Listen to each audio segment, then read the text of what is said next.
Shopify is a global commerce platform that helps you sell at every stage of your business and sell more with less effort thanks to the Shopify Magic, your AI-powered all-star. Sign up for a $1 per month trial period at shopify.com/redcircle, all lowercase. Go to shopify.com/redcircle now to grow your business no matter what stage you're in. Shopify.com/redcircle. The following is brought to you by the Social Suplex Podcast Network. G'day world, this is the Sniper of the Skies, Robbie Eagles, and you are listening to Keeping It Strong Style.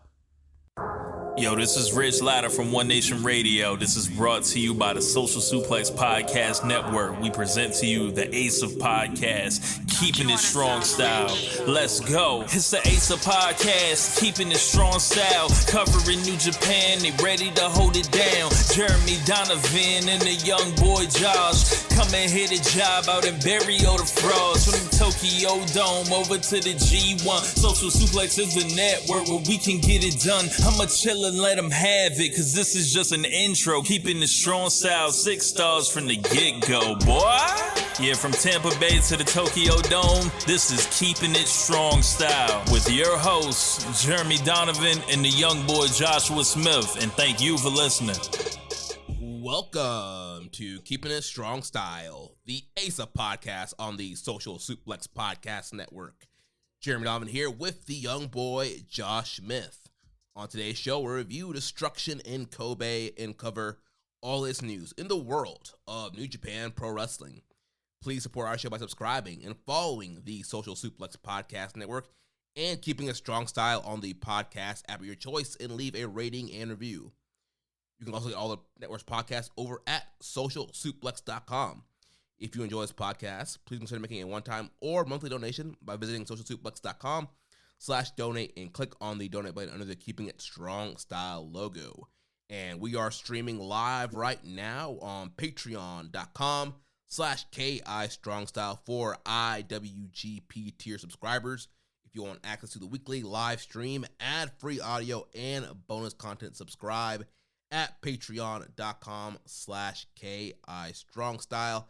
And in case you've missed the news, we are officially on Chop Tees.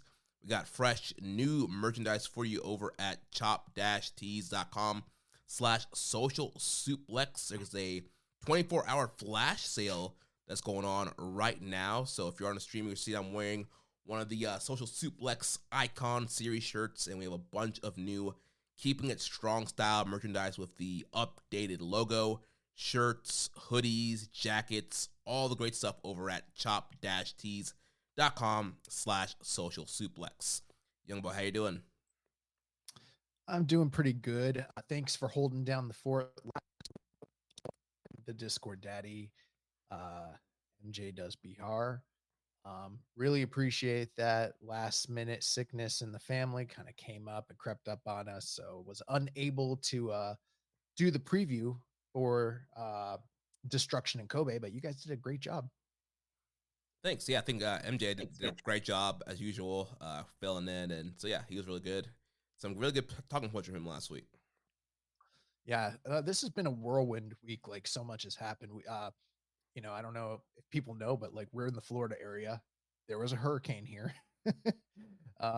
Luckily, we weren't affected too bad. The good thing about the Tampa Bay area is that there's ancient Indian burial mounds that protect the Tampa Bay area from ever getting a direct hit from a hurricane. People, if you don't know, just do some research, but this is a thing that people in this area genuinely believe, that the Indian mounds protect us, the spirits.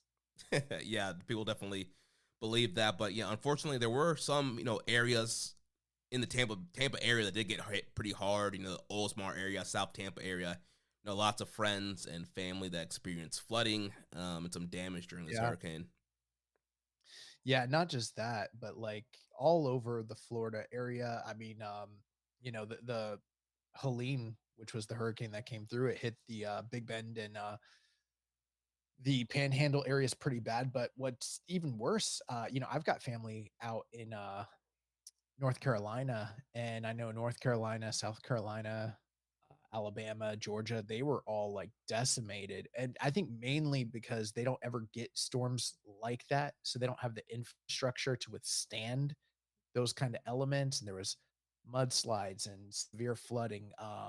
Luckily, for about 48 hours, we were, because my family's out in the Asheville area, we couldn't get in contact with them. There's just no cell reception. So we didn't know how they were doing, like what conditions they were in, if they were safe. So that's pretty scary. But we eventually did hear from my family. They're doing okay. Um, I think there is still concerns though, because they're talking about the death toll in Nashville is astounding. It's like over 100 something people. There's entire cities and areas that were wiped out. There's still concern of residual mudslides that might still take place.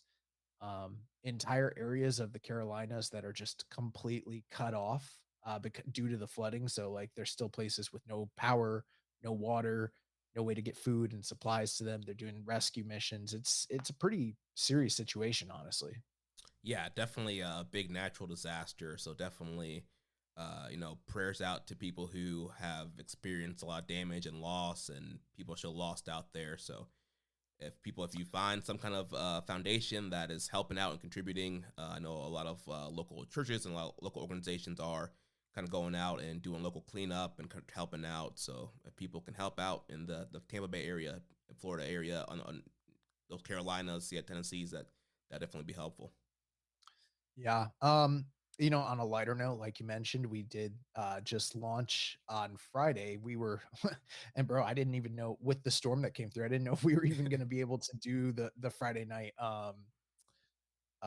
podcast, but we were able to get most of the network together for one giant stream, answer people's questions. If you haven't checked that out, is that going to be up on audio form, or is that just on YouTube? Yeah, I did record the audio. I just haven't got a chance to put it up on the feeds yet, but it is up right now on the Social Suplex YouTube channel. You can watch the live replay of that.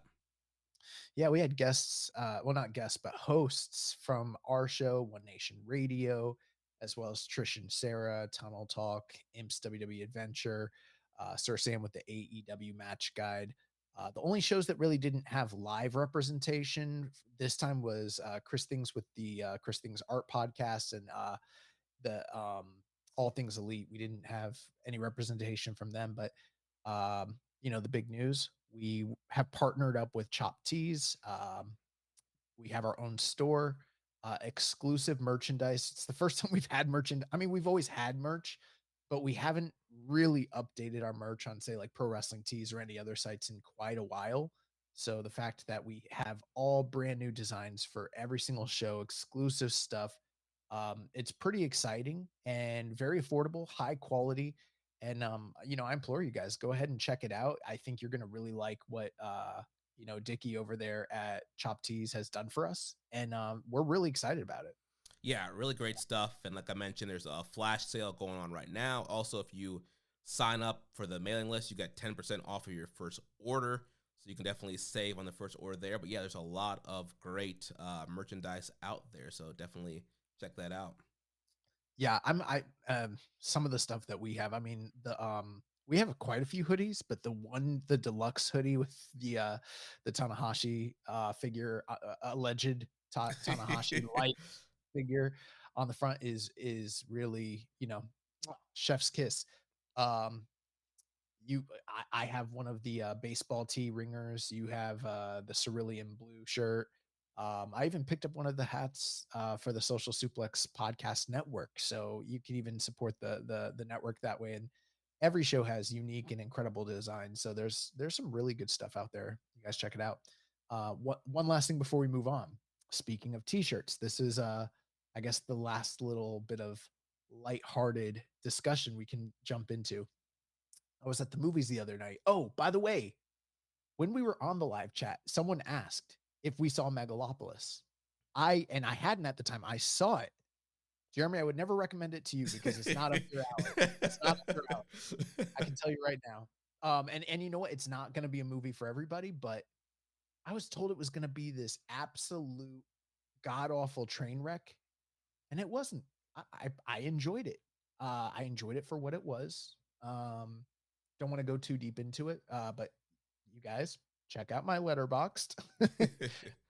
gave it the 3.5, which for me that means very good. So I did see about 10 people walk out during the movie, which is probably like the most I've ever seen walk out in disgust at a movie. So not going to be for everybody. But before the movie, I was at Five Below and I saw this incredible t-shirt, and I never buy shirts for myself, like, ever. And I saw this horror themed Halloween, Halloween the movie, like the slasher with Michael Myers, like themed t-shirt. And my girlfriend was like, you know what? Get it. It's like $5. And I was like, yeah, I'm gonna buy that for myself. And she was like, you should get extra large. And I was like, but I'm not extra large. I wear a large. She's like, you should get the extra large. And I was like, no, I'm gonna get this large. So I picked up the large and I didn't try it on. And then when I got home, I tried it on, and it was so, like, it looked like a schmedium, bro. Like, I never had a shirt hug me in all the wrong places. And I was like, this is not a large. And like, I looked at it, says large, everything tag says large, the print on it's large. I was like, damn, this is crazy.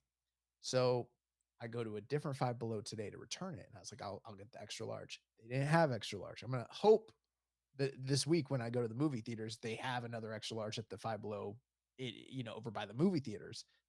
Here's the crazy shit. I took that large shirt and compared it to the other quote unquote large shirts, completely different sizes.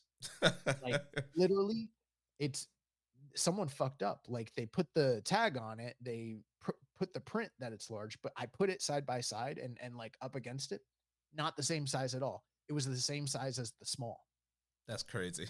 And then I tried on one of the larges, and like, it didn't fit perfect. It still ran a little bit small, but it fit better. My concern is I'm going to put it in the wash, and then it's probably going to shrink. Yeah. So I'm hoping to get an extra large, but yeah, very disappointing and really fucking weird. I guess that's why it's a $5 shirt, because they're putting large on a fucking small. That's like the rib of all ribs for me, Yeah. Well, you won't get that kind of service over at Chop Tees. You'll get the actual size you order, great quality, great fit. So don't have to worry about that there. One thing I gotta ask you, I got the heat massage rolling in the back, the shiatsu. You can't see it, but it's on my back. Is it coming through at all on the audio? No, I'm not hearing anything. Just you. Perfect. Gonna keep that heat rolling all night long. Well, speaking of heat, let's talk about Destruction in Kobe. So we had the big kickoff, or big conclusion, I should say, of the Destruction Tour this past Sunday, September 29th, from Kobe World Hall. We had an attendance of 4,528 compared to last year's 4,212. So about 7.5% increase there in attendance. So big numbers there, big little increase there for attendance this year. And I think compared to previous years, it was one of the highest they've done in Kobe World in quite a few years. Yeah, Chris Charlton on commentary. I'm not a numbers guy myself too much. And Chris said that this was the biggest attendance that they've done at Kobe World Hall in over 6 years. So that's pretty impressive. Later on, he kept throwing the term 6 years around, and I wasn't sure if he was just referring to internal New Japan attendance numbers, or if that included, like, say, Dragon Gate and other, companies' numbers as well. I wasn't quite clear on that. I don't want to assume anything. Don't want to get a letter from the office, but impressive number nonetheless. Yeah. And we did have a question here from Reddit user Acrobat Ostrich 75. Says NJPW's attendance is on the upswing with Destruction in Kobe, doing their best Kobe number in 5 years. What would you say are some of the main contributors to that, and how can they continue the momentum they are building? Well, one thing that we've noticed all year long, their top draw is Naito, and anytime he's champion or anytime he's main eventing, the numbers have been up pretty much across the board. The G1 numbers were up. The match in Chicago with Moxley was one of the biggest US number they've done all year.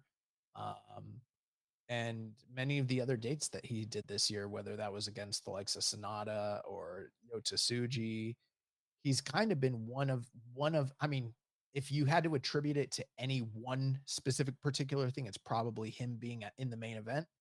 But I do think that they have had some momentum with some of the positive moves coming out of the G1 period, whether that's the ascension of Zack Sabre Jr., some of the more alluring things like Secret Surprise returns from Excursion, um, some good booking, some matches that people were excited for. I mean, for me personally, I don't know if I thought this show delivered to the extent.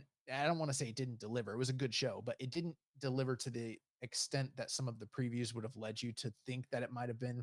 I heard people saying this is a potential show of the year candidate. I didn't feel that way when it was all said and done, but on paper, a really, really great show. And the show did deliver. It was a very good show. There's some great matches here. Doki is on the rise. That's been a key to some of their popularity this year. I think pushing new guys, having young talent. I think some of the stuff they're doing with David Finlay is working as well. The War Dogs seem to have gained traction and have popularity. We know that Gabe Kidd is over. Some of the stuff they've been doing with Bishamon. I mean, there's just quite a few things. I wouldn't say like the company's hot, they're on a roll, we're back or anything like that, but these are all positive steps. Yeah, definitely. I totally agree with a lot of things you mentioned there. And yeah, I mean, a lot of those key factors here. Naito as champion, like you mentioned, he always going to draw. And then, yeah, I definitely think with Zach, challenging early for G1, I think just kind of shakes things up. And I think there are people who thought, hey, maybe because of that, maybe O-Khan could win. And you could easily have O-Khan lose his first defense to Zach. And so I think it kind of made things a little bit unpredictable. And so far, the whole fall has been a total shakeup. And so I think that there's some excitement right now with New Japan, and things are starting to pick up. Now, here's the real test, Jeremy. Tell me if you can hear this. Is that coming through at all? I did not hear anything. Oh, thank God. This is incredible. I'm going to get a full back body massage. I'm going to be firing this bad boy up weekly because you can't hear it and No. I can feel it. It's incredible. And it's going to keep me more engaged. Nice. Well, let's jump into the show here. So show kicked off. We had the return of Dragon Dia teaming up with Ryusuke Taguchi and Shota Umino. They defeated the team of Tiger Mask, Tomoka Hanma, and Yuji Nagata in 7 minutes and 30 seconds. I really enjoyed Dragon Dia's entrance music. I don't know if I'd ever caught on to that during the Super Juniors tour or if perhaps I had been fast forwarding through those, but he's got a great entrance. They didn't play it for very long, but I was like, shit's catchy. Yeah, dude, all through Super Juniors. Dragon Dia! Dun, dun, dun, dun, dun, dun. That's a top tier theme.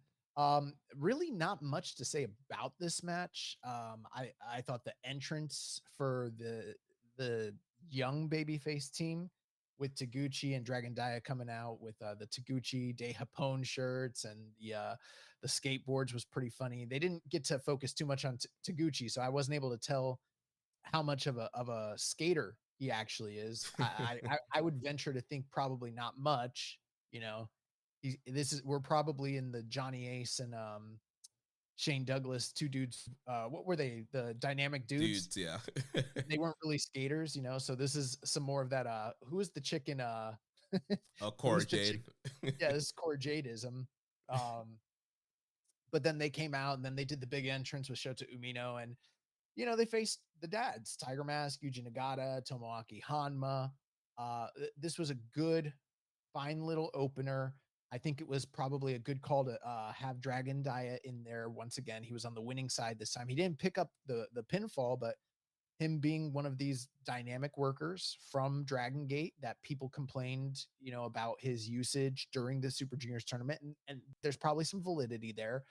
But to bring him back, he's got some connection with the New Japan audience now, and then putting him in front of the Kobe World Hall audience doesn't hurt anything, and kind of builds a little bit of a connection there. And I feel like that was a good call.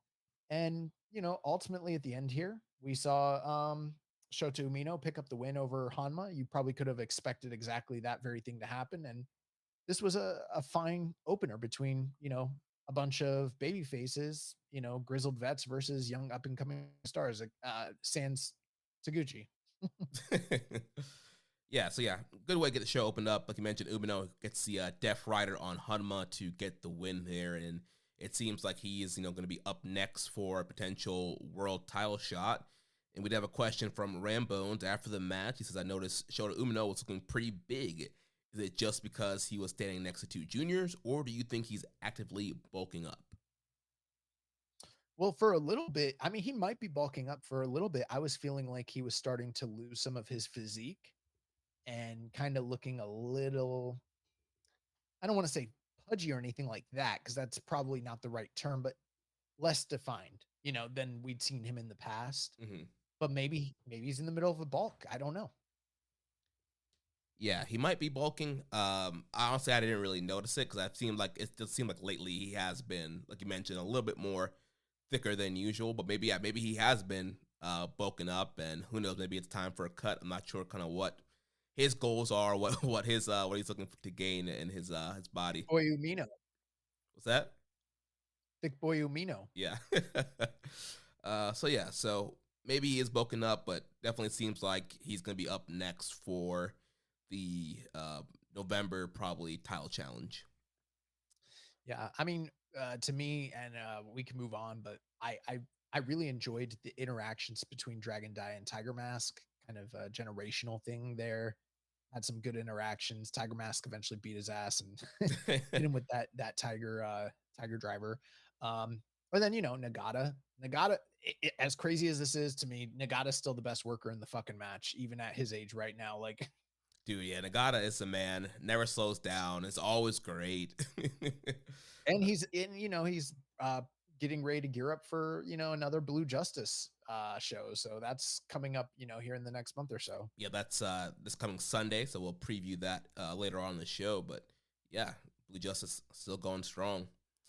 So following that, we had the LIJ team of Bushi, Hiromu, and Yota Tsuji defeating the United Empire team of Callum Newman, Francesco Akira, and the NJPW World TV Champ Jeff Cobb in 7 minutes and 25 seconds.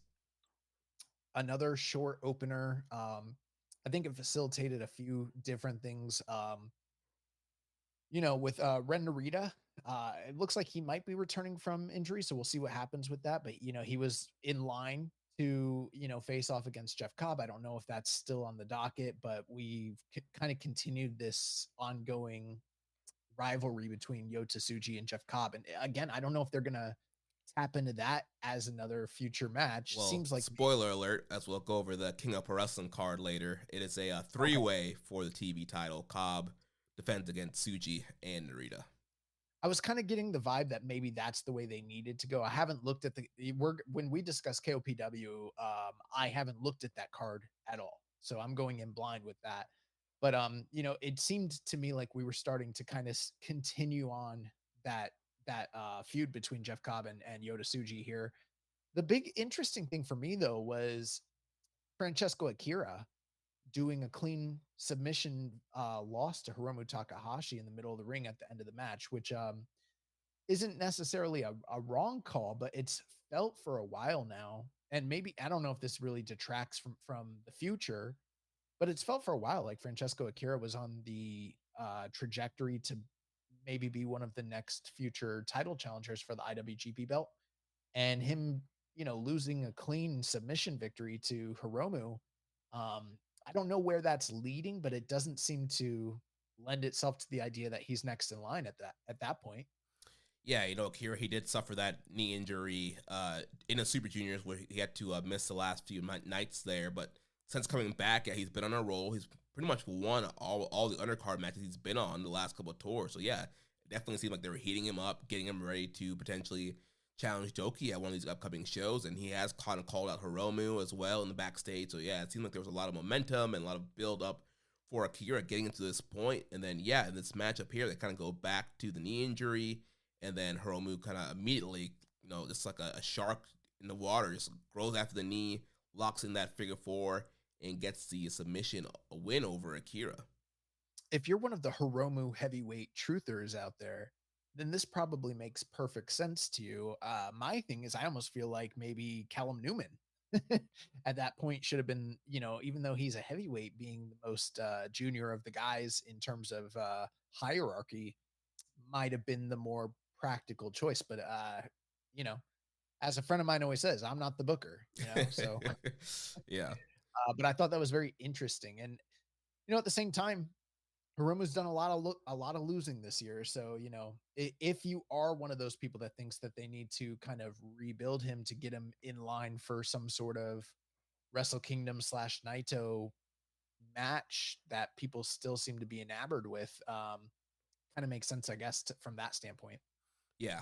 And also in the match, there was great interactions between Cobb and Tsuji. And man, they just do cool stuff to each other. And there's these cool power moves. And the way that they reverse in and out of each other's big moves, and how Cobb was just kind of tossing Tsuji around. Like, I think they're great opponents for each other. Yeah, I love the fact that these are two guys that are so, and I've said this on the show before, but they're so hybrid. They combine different elements that suit their size, suit their strength, but also subvert it. And you've got Tsuji doing cool aerial stuff, high flying stuff, some of that Yave, a lot of that Mexican influence, and then Jeff Cobb has got that indie influence, and he's hitting all the shit that he does, which is stuff that you wouldn't necessarily expect a man of his size to be able to do. So I love that pairing. I don't know if I've loved the last few singles matches they've had. I'm still partial to their first match earlier in the year during the New Japan Cup, but they always have great matches regardless. Mm-hmm. Yeah. So then following that, we had Gabe Kidd versus Hiroki Goto. So as Goto's music was playing, Gabe Kidd came out and pulled the cameraman back to show that he had attacked Goto in the backstage, and then he dragged Goto out into the crowd, and they continued brawling. So they brawled all throughout the crowd. Ref started the 20 count. 20, they did a double count out. Gabe Kidd got on the mic and said, "No, we're not doing that this way. We're going to do this no DQ." And, they said, why not? Ring the bell. Started as a no DQ match, and then they went on and had their match with Hiroki Goto getting the win over Gabe Kidd in 8 minutes and 24 seconds. While I've seen quite a bit of 1980s and 1970s New Japan, I can't sit here and claim to say that I've ever seen like a full show necessarily. You know what I mean? Because so much of that stuff is compartmentalized at this point, where you can find a few matches from a show here and there, but it's usually cut up for TV. It's not like you can just go and watch Summer Struggle Night 5 from 1984 or whatever the fuck, or Golden Fight series. Like, you can't find that shit, like the whole show. So I don't know how prevalent this really was back then, but some of my favorite matches from the 80s involved guys getting double DQ'd or double counted out, and then asking for them to restart it, and the crowd like going behind it and like chanting for them. I'm sure I've recommended a couple matches here and there that you've had to sit through where they've done this exact same thing. And then they do, they did it in the Tiger Mask Dynamite feud. They did it with Andre and Hansen. And I love that when they do it. I don't know if this was done with quite the same level of hype, but God, there's no denying that when Gabe Kidd is on, and he's always on, but when he's really on, he's fucking on. And he's so believable in his role as this bruiser, and he just seemed like he was out for fucking blood to take out Goto. And, he was on a seek and destroy mission, and I loved it. Yeah, and we know that they've been teasing that Bayface turn, and so him, saying, let's start the match over, even though he wasn't necessarily trying to be a Bayface, got a huge pop. The crowd's into him, and wanted to see them also continue to brawl and continue to have the match, and so that was kind of a great another tease there of that. But yeah, went out here, had a good matchup, and like you mentioned, Gabe Kidd was out for blood. They teased the spot that he used to injure Eddie Kingston when he put the table up against a guardrail. So they teased that spot. And so, yeah, he was kind of really going for blood, trying to put Goto out, because the whole story of the match was Gabe Kidd trying to get revenge for Bishamon and Goto taking out his new tag partner, Jake Lee, and the Mad Bastard. So trying to get some revenge there for Jake Lee and take Goto out. So he's trying to put Goto on the shelf.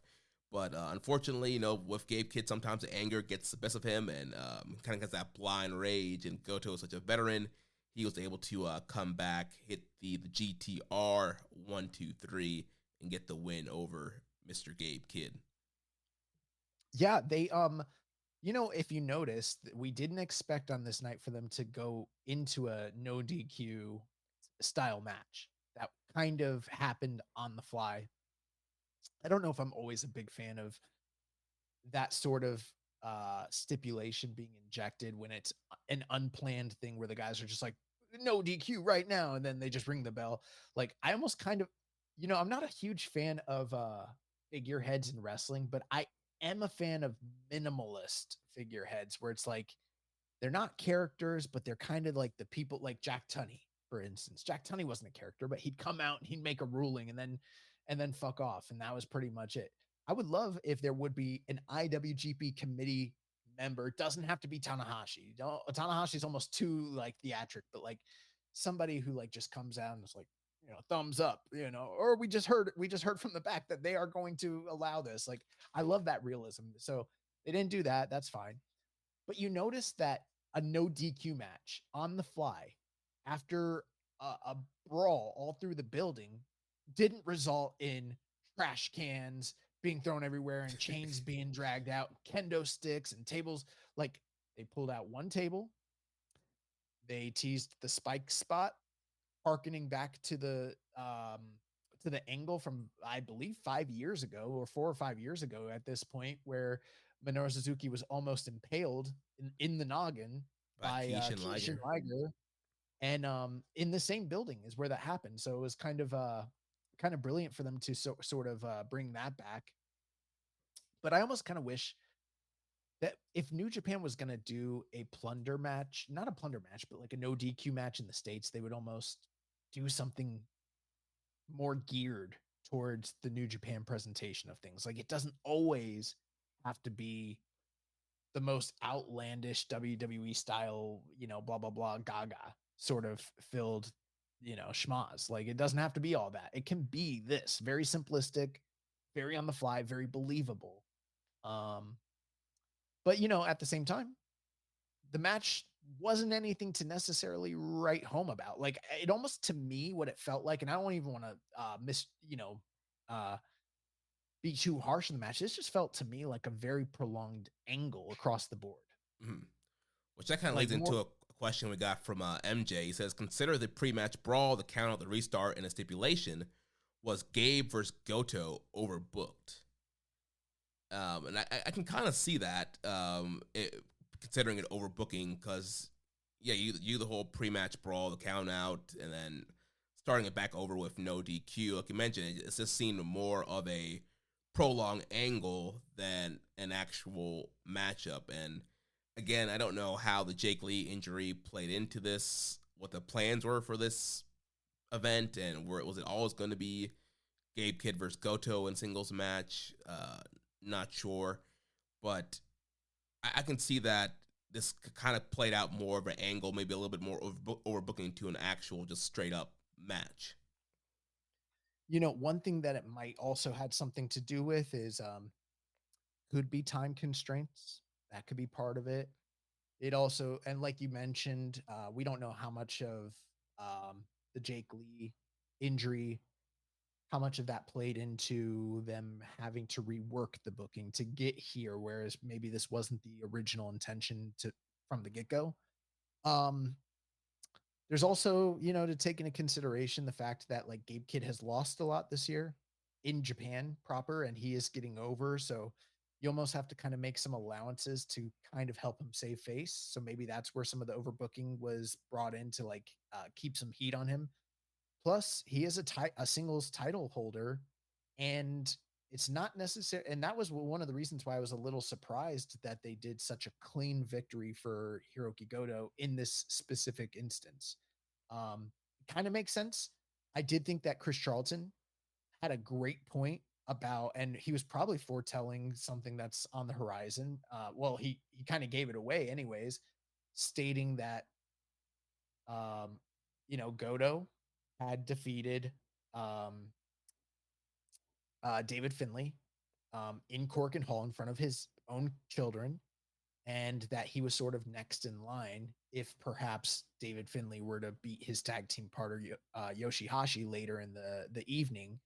But while sort of alluding to what was probably going to happen, like kind of cluing in the audience, he did a great job sort of alluding to the idea that like Gabe Kidd is David Finlay's number one enforcer, his soldier, and was kind of sent out there to send a message and maybe even potentially hurt Goto to prevent anything like that from possibly happening.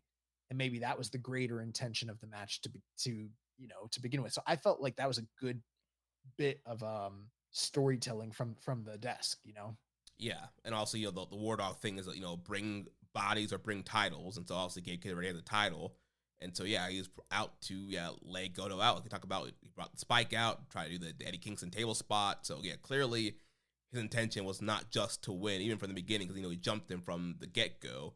So the intention wasn't I need to win this wrestling match. It was like I need to hurt this guy. My boss put a hit on him. I need to take him out and prevent him from being able to challenge. My favorite time that anyone ever put a hit on somebody else was Harley Race on Ric Flair in 1983. Kabuki! Did I ever tell you a story about the time somebody said they were going to put a hit on me in college? In wrestling or in real life? Or like, what are you talking about? In real life, dude. So... What? So side story. Are you talking about like, is this related to your amateur wrestling career, or is this like a real life thing? It's a real life thing. So, bro, so freshman year in college at University of Tampa, I was living in the boathouse dorm, and so like there was a party going on or whatever, and like there was this like creepy guy. He was drunk and kept like messing with all these girls, and so like these two girls came to me and my boy Rick, and they're like, can you walk us back to our dorm? This guy's being really creepy or whatever. It's like, yeah, we got you. And so like, and he's following us. And so like, we're like walking up to their dorm. He's kind of following, and like, we kind of prevent him from like, doing anything to them, and they get to their room or whatever. And then he was like all mad, and he went to like one of my friends. He's like, man, your boy Jeremy, he's a cock block, man. I know people in the mob. I'm gonna get him. I'm gonna put a hit on him. That's incredible. Yeah. So this is way more exciting than Goto and and Gabe Kidd. No, one night, so we're out at Mixers, Mythical Mixers. If you guys don't know it, Palm Harbor staple, look it up. But this is when me and Megan had first started dating, so quite a few years ago, and we're out with a bunch of our friends, and sometimes Mixers is low key, sometimes it turns up. When it turns up, it fucking turns up. And there was a weird dude who like was like dancing and like doing karaoke and like screaming, and he was really entertaining, but also kind of like, the kind of person that you want to enjoy from afar. You don't want to engage with him. For whatever reason, he makes eye contact with my girlfriend, and I guess he took it as an invitation to like start interacting with our group. And at first he was like kind of, eccentric, but like started just acting fucking weird, bro. And then he was telling us that he practices the art of soft kung fu, and I don't know what the fuck soft kung fu is, but he was like on the dance floor like doing like weird like like Tai Chi type shit. Not Tai Chi the wrestler, but like Tai Chi the martial art. And then he had this little spray bottle, and he kept bringing this spray bottle out. Like, I don't know what the fuck he was thinking he was going to do with this thing, but like, I almost felt like he was going to try and spray the girls with whatever the fuck this was. And he had this other like sketchy buddy that would like come over and be like, chill, and like try and get him like bringing his hands down. I'm like, what the fuck was he gonna do with that spray? And he's like, don't do this, bro. Don't do this. Oh man, bro, I swear to God, I would have fucked that kid up. Like, and I'm not the kind of person that like, I don't think I could beat everybody up or anything, but like, if he like had sprayed anything on any of the people we were with, like, it would have been on site, like for real. I got so many other Mixer stories, but yeah, this fucking weird dude. Yeah, I don't know. He had a spray bottle. He was spraying people. Weird. Fucking weird. Well, so that was Goto and Gabe Kidd. So moving on to the next matchup, we had the TMDK matchup where they revealed who their new member of their faction was going to be. So we had Vegeta and Zack Sabre Jr. coming out first, and they revealed Ryohei Oiwa, which most people predicted and guessed that was going to be the new member. So Vegeta, Oiwa, and ZSJ, They defeated the Just Five Guys team of Sanada, Taichi, and Taka Michinoku in 6 minutes and 30 seconds. Yeah, and not much to this match. Really, the main focus and point of the match was to reveal that Oiwa was the new member of TMDK, and then to kind of just showcase him. I mean, certainly we got some interaction between Sonata and Zack Sabre Jr. Not quite the level of interaction we've had between those guys in other matches. Again, just a very short 6-minute sprint. Highly enjoyable. I mean, it was very good. All 6 guys that are in the match are, top notch. I thought it was interesting to kind of see Taka interact with Zack Sabre Jr., kind of given their history with one another.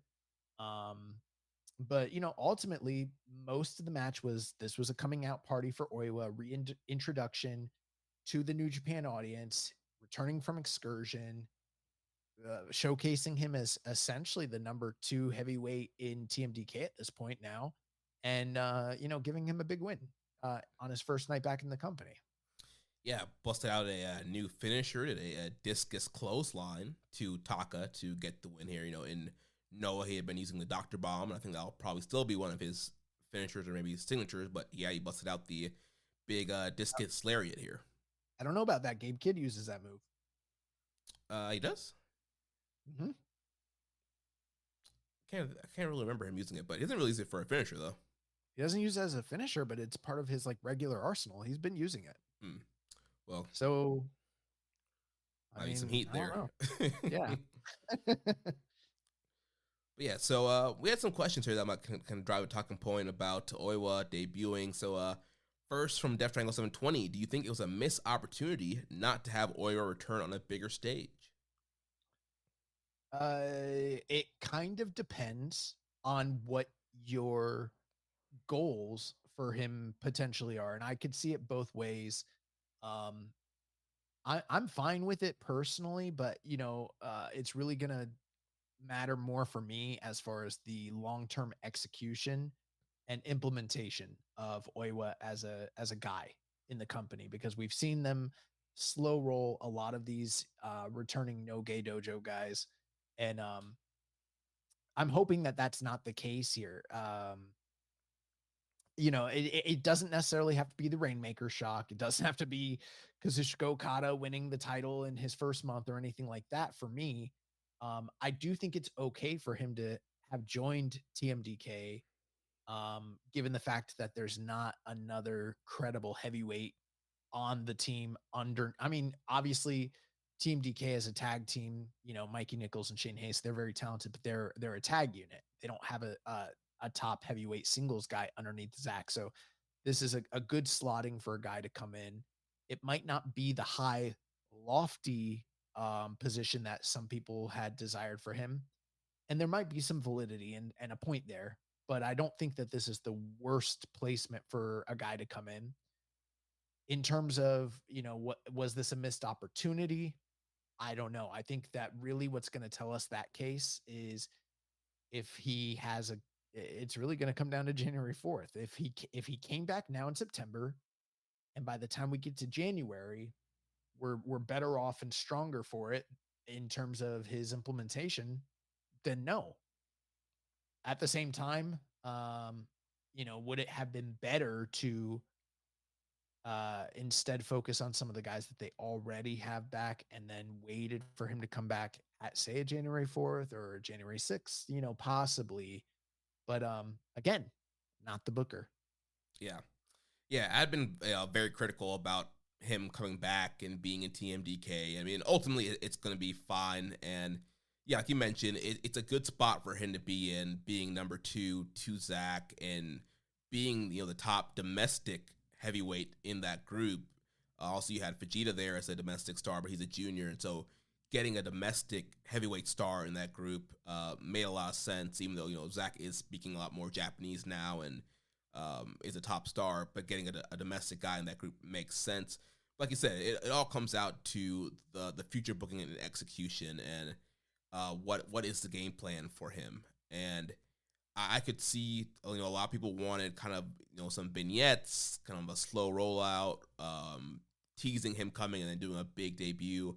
But New Japan, we've seen that historically they are, they like to take their time. They like to slow roll and kind of build people up. And so I think that, yeah, not everybody's going to get the Okada treatment, the Hiromu treatment, even like the Jay White, even though he lost his first match, he got those several videos. Like, not everybody's going to be slotted just like that. And maybe right now they don't want Oiwa slotted as a main eventer or a world champion, so they're not going to give him the big debut right now. They're going to kind of ease him in, bring him in as number 2, which is still a good spot to be in, a number 2 in a stable, and then kind of slowly push him from there. Yeah, I mean, we talked about, a year or so ago about there's all these guys in the pipeline, and you're gonna have to find a way to implement all of them and reintroduce them and make space for them. And it's starting to feel like we're seeing some of the more steady, stable names of New Japan uh, work less dates, take dates elsewhere, kind of get implemented out as they're making way for these younger guys to come in. And that's not the worst problem in the world to have. But fans do want excitement. They want things that are out of the ordinary, that are out of the norm. At the same time, it's a very delicate balancing act because you have so many of these guys all at the same time. You're not probably totally sure who is going to hit and who's not, especially given the fact that they're fast tracking a lot of these guys now in terms of their time as a lion and then their time on excursion. It's all been abbreviated. um so you kind of have to figure out who's going to work out long term for you, and we've already seen some guys maybe not live up to uh the trajectories that people had slotted for them before they returned. So it's going to be interesting to see how it all plays out. I'm not envious of the booking committee or Gedo having to kind of figure this stuff out for themselves, but I am high on Oiwa, and I see positive things, and I feel like that excursion to Noah being highly unique and is nothing but beneficial for him. I don't know how beneficial it is for Noah, but it's beneficial for Oiwa and New Japan. So that's good in this particular situation. Yeah. And a follow up from Death Triangle, he says, with Oiwa's return, do you think the next trajectory for him is a singles match for Wrestle Kingdom 19? I don't know that answer just yet, but spoiler alert, there is an angle at the end of the show that uh, pushes him into a singles spotlight for the next major show. So um, it's going to be interesting to see how that plays out, at this point in time. Um, People probably don't want to hear this, but I'm going to guess no at this point in time. Like, it's probably not likely that he has this major singles position going into Wrestle Kingdom, but I could be wrong there. Yeah, I mean, like you mentioned, that he's lined up for a title match, so it's not also not the world title, but it's he's going to be in the never title picture. We'll talk about that in a little bit, and so yeah, gets like a step secondary title picture that, I mean, yeah, he could win. That could be the way to kind of catapult him, but based off of past history of how Young Lions, when they come in right before Wrestle Kingdom, they don't always get singles matches. Sometimes they kind of get put in a multi-man or one of those tag, right, never 6-man gauntlets, where they end up in the Rambo. So it's not guaranteed, but I mean, I would say being in a title match picture this early might be good signs for him. And if he wins, then he could run through the fall and potentially defend the dome. I agree. I think it's a positive sign. If he wins, then it's a really good sign. And if he wins, we're really hot potatoing that never title. Not to say that it doesn't have a history of that.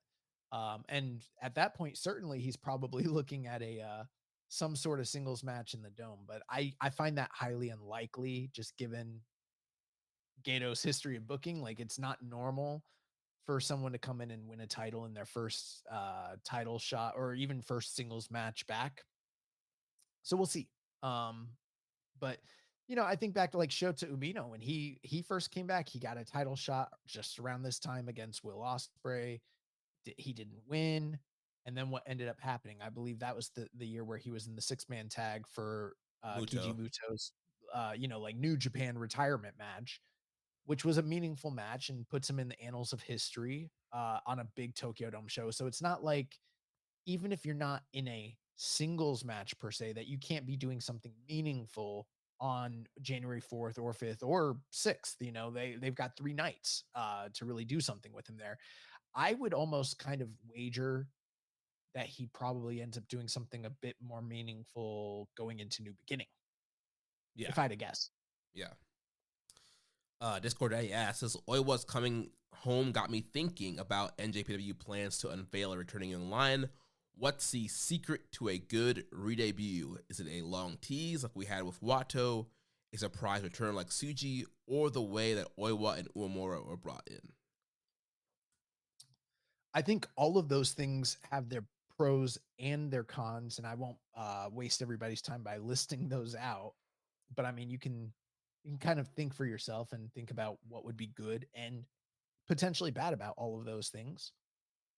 But ultimately, the thing that matters the most, more than any of that, is how they connect with the audience on their return, how defined and established the character is when they return, and how strong they're booked. Mm-hmm. Because we've seen guys that if you're missing any one of those 3 things, it doesn't, I'm not saying that you're a failure, because it's a long road. A guy returning from excursion, it's not the end all be all.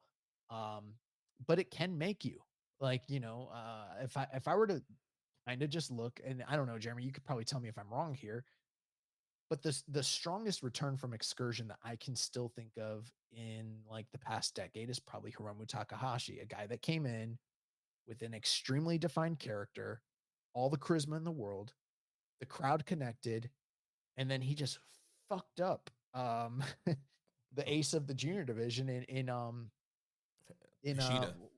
Kushida, and was off to the races and had a lengthy half-year run with that title. And he's been a superstar ever since then. Yeah, and again, like you mentioned, that was the perfect formula of like, all right, you had the surprise day, return, and then the established character. There was strong booking, like pretty much all those factors you mentioned worked perfectly for Hiromu. And yeah, I think nailing the debut is one thing, but then it's all right. What happens next? Like, did the debut go well? Did they connect? And then what is the booking plans? We've seen guys. Go ahead. No, so even a guy like Jay White, where like there was these the months or weeks or however of promo videos and debut, and like the debut it felt kind of flat. Like people were kind of like, all right, who is this guy? And they weren't really into the character yet, and so it took some while. I mean, he did lose, but then it took some while for him to kind of fully keep working that character out to him to get to that point where he led Bullet Club. Yeah, I felt like with his return, the character was defined. The crowd was excited, but there were still some tweaking elements that needed to be implemented to get him to where he eventually wound up. But they still pushed him strong. He still had many of those elements. He beat Kenny Omega within his first couple months, held the US title, which doesn't exist anymore, and went from there. We've seen history where guys have really strong debuts, and then it kind of fizzles out, and then they have to go back to the drawing board. Tanahashi comes to mind, Nakamura comes to mind, Naito comes to mind, and these are all guys that in the long run were perfectly fine and became some of the top legends of the company. So, it's an up and down thing. It's to steal a line from one Paul Levesque, it's not a sprint, it's a race. Or it's not a race, or what did he say? It's not a sprint, it's a marathon. Race. It's a marathon. Yeah. So, we'll see. But you can really establish somebody if you decide to get creative behind them. And if that's married with talent and vision all at the same time. But it's very rare that you have everything all set, ready to go right from the get-go. Even like the closest thing in very recent times to that for me is like Tsuji. Tsuji is a guy that, like, he's not a perfect product. There are definitely some things that you can criticize about his match structure and lack of experience, but crowd's really behind him. They might not be 100% fully invested, but part of that has to do with the booking. They've had him lose many times. The crowd was into him. But can you imagine if he had like won the title on his like first night against Sonata? That would have been a totally different story. Mm-hmm. So it just depends, you know. Yeah. And you know, I do wish some of these guys would get the Mox treatment. At least somebody, you know. Remember when Mox was the what's his nickname in New Japan? Death Rider. Death Rider. And when they said the Death Rider is coming, we're like, who the fuck is this? And we were like doing all of the speculation. That's always fun. It's not as fun when it's the way to the Grand Master and it's just Plato. Yeah. Or like a 1 week build of Zach is saying, "Oh yeah, I'm introducing a new member." It's like, "Oh, okay." Yeah, and everyone kind of figured it was Oiwa. I mean, I was almost a little bit optimistic that maybe it was some other interesting person potentially, but I am happy for Oiwa. And I'm also glad to see him and Fujita as a team again. So yeah, and also another thing I kind of forgot that made sense. Oiwa was one of the young lions that Zach would use to like fool Evil and dress up as him in those G1s. Oiwa and Fujita, yeah, those were his guys. Yeah, yeah. So for the sickos, there you go. And also, I want to comment too. What you mentioned Tanahashi and Naito and Nakamura kind of having to retweak those characters, and I think for a lot of fans kind of came in like when those guys were already established. So I think it's kind of hard for us because we see those guys, we don't really know, we don't remember them going through that struggle to get to where they're at now. And so when we see young guys come in, we kind of want them to quickly kind of get to the final product. Yeah, I mean, before there was an Ingobernables, there was Stardust Genius. And before there was ever a Stardust Genius, there was No Limit Naito, working in Mexico. And, before there was Freddie Mercury / Michael Jackson, Nakamura, King of Strong Style, there was the King of Strong Style, Nakamura, no nonsense, a Nokiist. And before that, there was the Super Rookie. He came in as the fucking Super Rookie and won the title like almost immediately. Like people don't quite remember all that. And those things didn't necessarily work. Tanahashi went through so many tweaks on numerous occasions before Wrestle Kingdom 3, where he like truly ascended. If you go back and you watch like the history of Tanahashi, it's very interesting. Tons of hairstyle changes, and not just for the funsies like it is now, but like trying to figure out who the fuck he was, different attires, different looks, different attitudes, different gear, different music. Like it didn't all come together. I mean, and he took a bunch of ass beatings. Like out of all those guys, the one guy that like you can point back to from that time period who knew who the fuck he was fully defined and never really changed is like Shibata. Shibata was Shibata day one. He never stopped being Shibata. He fucked everybody up. Even when he was in Makai Club, like he was Shibata. Yeah. And, and he left twice now. Yeah. Let's move on to the next match. We have the never openweight 6-man tag team title match. Hiroshi Tanahashi, Bolton Oleg, and Toru Yano retain the titles by defeating the House of Torture team of Evil, Sho, and Yujiro Takahashi in 11 minutes and 10 seconds. Okay, don't get it twisted. Not going to sit here and be like, you got to check this out. This was incredible. It wasn't like that. But on the scale of Tanahashi, Bolton, and Yano matches against House of Torture, probably the best match they've had. One of the shorter ones that probably helped. They didn't, I don't want to sit here and be like, they didn't do House of Torture shtick. They did, but they did it in effective, minimalistic ways that kind of served the purpose of the story. Tanahashi seemed to be invigorated. I don't want to, again, not going to sit here and say Tanahashi looks like the Tanahashi of old, but he was moving better on this day. He was moving better. It wasn't quite as much shtick. It all kind of flowed together. It seemed to work. Crowd was hot. Fun, enjoyable match. And then the end of the match where you have Narita coming out, that adds a bit of intrigue because he wasn't on the card. He's been injured. He comes out. He attacks people with the fucking push-up bar. We're off to the races there, and then suddenly, boom, blonde ELP comes down and makes the save. Ends up hitting the CR2 on fucking Yujiro. Tanahashi hits the high fly flow, which he shouldn't be fucking doing anymore, but he's sticking to it, and it's a happy ending. So all in all, I would give this the gentleman's 3. And when I say gentleman's 3, it's a good match, which is probably the best thing you could probably ask for this match with these guys on this card on this night at this position of the card. So a success. Yeah, like you mentioned, yeah, it was short and quick. They were kind of it was pretty fast paced for being a House of Torture match, and yeah, they kind of got to the point right away. And then, like you mentioned, at the 9-minute mark, yeah, Narita comes out, interferes, and then yeah, ELP comes out, which I was like, at first I was like, who is that? Because he has the bleach blonde hair now, he has new gear, and he just kind of ran so quick. I was like, oh, that new like debut, but it's just it was ELP hits the. I didn't know who it was either. I for a second I thought it was Joe Hendry saying his name. I didn't really think it was him, but I was like, that guy looks like Joe Hendry. Who the fuck is coming down? I don't know if I like blonde ELP. Really? I don't know. Like there's other bleach blonde guys, but he's changing the look, so that's his prerogative, and I'm sure we'll get used to it. Yeah.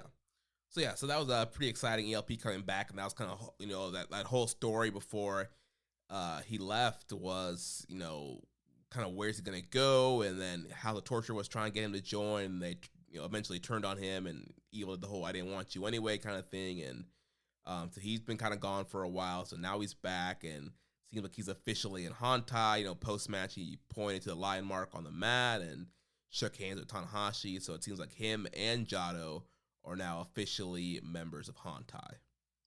Well, there's I keep saying, well, I feel like I'm Hulk Hogan. Well, you know something, Mean Gene.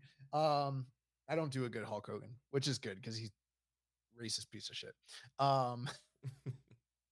When it comes to ELP, there's a lot of speculation about whether he was going to end up in Tony Khan land or if he was going to wind up working the Largo loop in NXT. Hard to say. It doesn't look like he's going anywhere. And I mean, if I recall, he's at this point re-signed or re-upped a new contract. Am I correct in that? I'm not sure. I haven't heard any updates on his contract status, but I would assume I feel that like there was news about that, but maybe I'm imagining things. I don't remember, but I would assume that if he's showing back up now, I feel like he's under some kind of deal. Well, even if he's not, we'll see. I don't know. I don't want to, we're going to get aggregated. Joshua Smith of Keeping It Strong Style says we don't know anything. But you would imagine he's probably got some sort of deal worked out or, per date extension. I don't know. But we've seen a similar thing happen just a couple of years ago when it came to Tamatonga. There's no secret that he was talking to outside companies or alleged, and a deal wasn't struck. And then what happened? He got ousted from the Bullet Club, him and his brothers. He ended up joining Hantai, got over as a singles act, was pushed to a particular level, and then pieced out. And now he's, I think, is he U.S. champion or some shit over there? Tag champs, him and Tangaloa. I don't know. I really haven't watched too much of them over there, but and he got that bag and he's over there and he's happy. So, that's great. I'm still at the point where I still think that long term there could be more investment from New Japan when it comes to ELP. But if there's not, then this might be the trajectory to do something similar to like what happened with Tamatonga, where like they up him, they get him to a certain level, they draw some houses, they do some main events with him. He has a good G1 run. And then at that point, it will come down to him and New Japan deciding, do they want to shit and get off the pot, or do they want to go all in long term with one another? But it's been way too long for them to have not decided to go with this guy in some regard. And I understand the naysayers during during G1 feeling like he was not all in and that sort of thing. But I feel like this storyline could be that reinvigoration that is needed. And for what it's worth, we talk about it all the time. Like the company is lacking in star power. We need another guy that he doesn't need to necessarily be the main event, but it'd be nice to have him in the TV title picture or the US or the global picture or the fucking never title picture. And I'm not even opposed to him challenging for the world title or whatever, but let's do something with the guy. You know what I mean? Yeah, he's super talented, and I know, like you mentioned, there are people who, for some reason, hate him and think he sucks, but I think they're wrong. I think he's a great pro wrestler, and he's gotten better since he's been in New Japan, and I think he's at that time now where it's, why not do something with this guy? And like you mentioned, we have a lot of aging stars, and we're still trying to get the young guys over, and he's a guy that has a crowd connection, has a great look, good wrestler, so why not take advantage of that and elevate him and put him in some of these main events? I wanted to ask you this earlier. We got off topic and I just remembered it. So it's a good time to bring it up. Did you see the profile that they did on Hiroki Goto on New Japan World? No, I did not. Okay. I didn't either. So I thought you would have, and I was going to kind of rely on you for that. But, I know they just recently, and we're going to get to it here in just a few moments, but they did the profile recently on Yoshihashi that you guys talked about last week. Everyone was raving about, but they did one on Goto too. So we should probably check that out because, apparently they've got plans for Goto now. Mm-hmm. Yeah, definitely. I'll check that out. Yeah, because the Yoshihashi one was great. Was really good. Yeah. So moving on to the next match, we had the IWGP Junior Heavyweight Title match. Doki defeats Yoshinobu Kanemaru in 20 minutes and 8 seconds. Yeah, this is where it felt like we were getting to the business end of the card. The matches started to get a bit lengthier, which is always a good recipe for a better paced New Japan show where the singles matches are starting to kind of get a little bit more juice. Doki and Kanemaru, I don't want to like overstate it and be like, oh, this is the greatest junior match of the year, because I didn't feel like it hit those levels, but this rocked. It really worked for me on a lot of levels.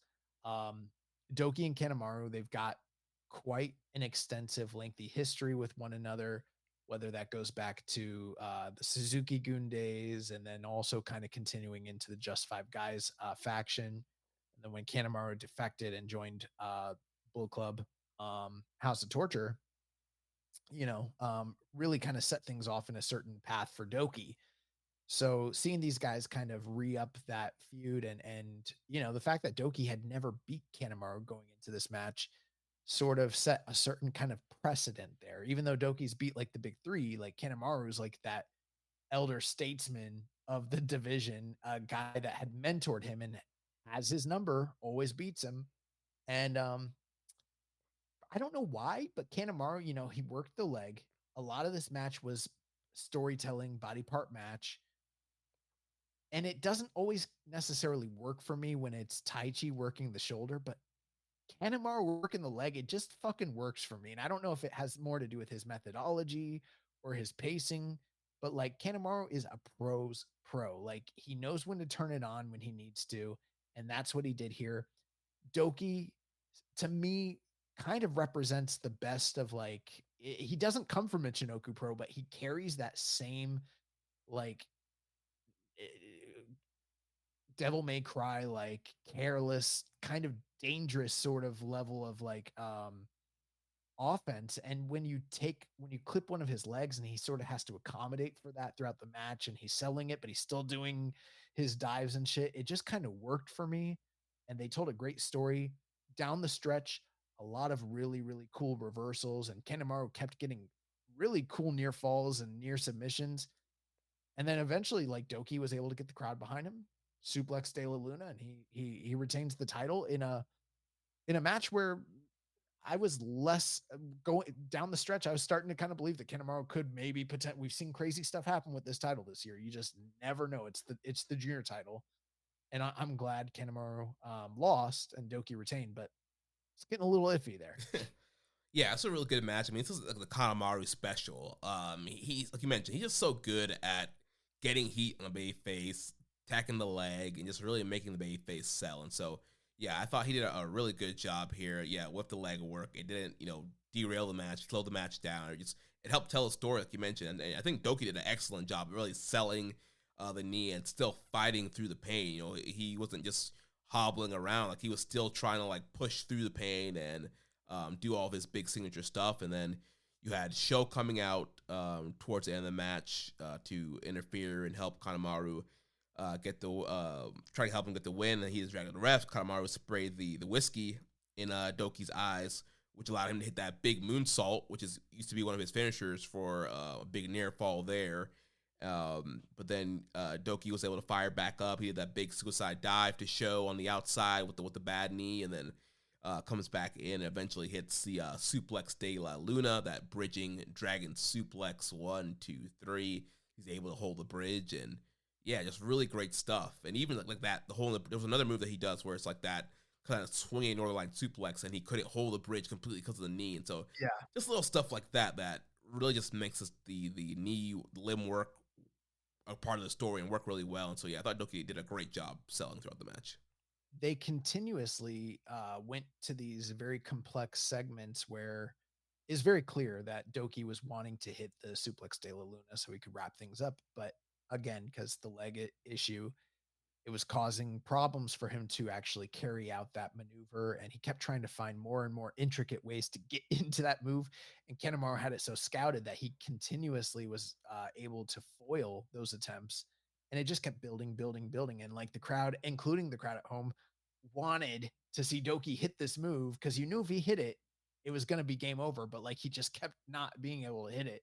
And that's classic pro wrestling. And maybe this wasn't a 5-star match. It definitely wasn't, but it was a very, very, very good match. A very strong defense for Doki. And I was starting to get on the edge of my seat with this one. And I thought it was the second best match of the night, honestly. Yeah, really, really good stuff for this matchup. And then in the post match, we had Sho stealing the title and threatening to destroy. He didn't steal the title. He did at first. He stole the title and then he threatened to break it with the hammer if Doki wouldn't accept the challenge.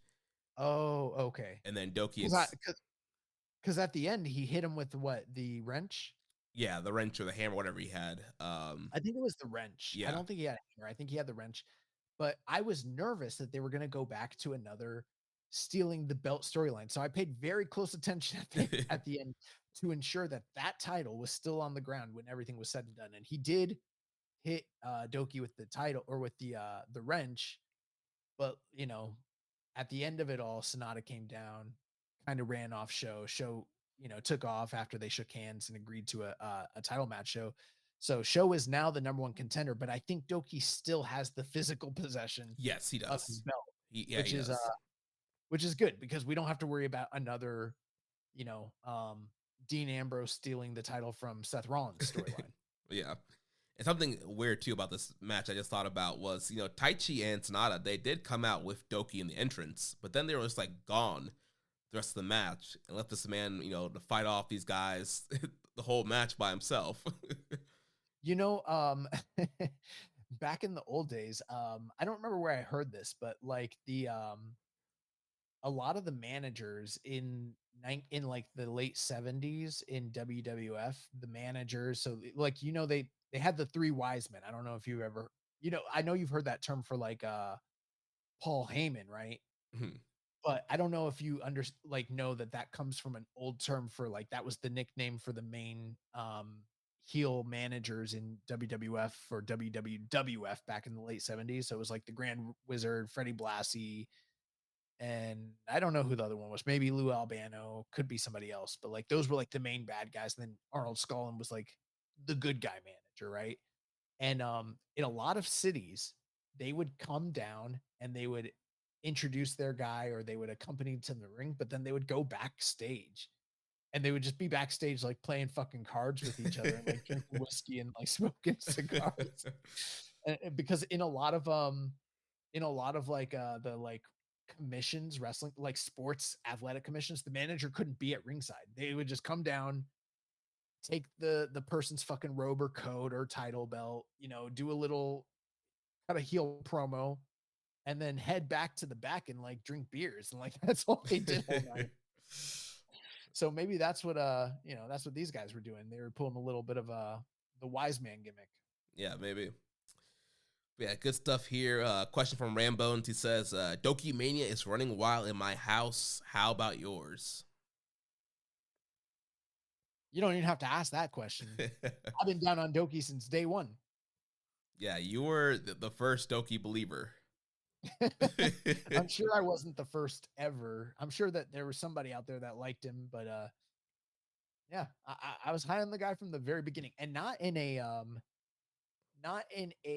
ironic way like everybody else, where people got behind this guy in an ironic way. It was never ironic for me. I always thought Doki had something special. Yeah, it took me a little bit after that first Super Juniors, but then yeah, I got on the Doki hype train, and yeah, there are people who still disrespect the name, call him Dookie, and ironically love him, but it's Doki. Put respect on his name. This man's out here having great matches, star of the junior division, killing it, holding it down. Doki Mania, baby.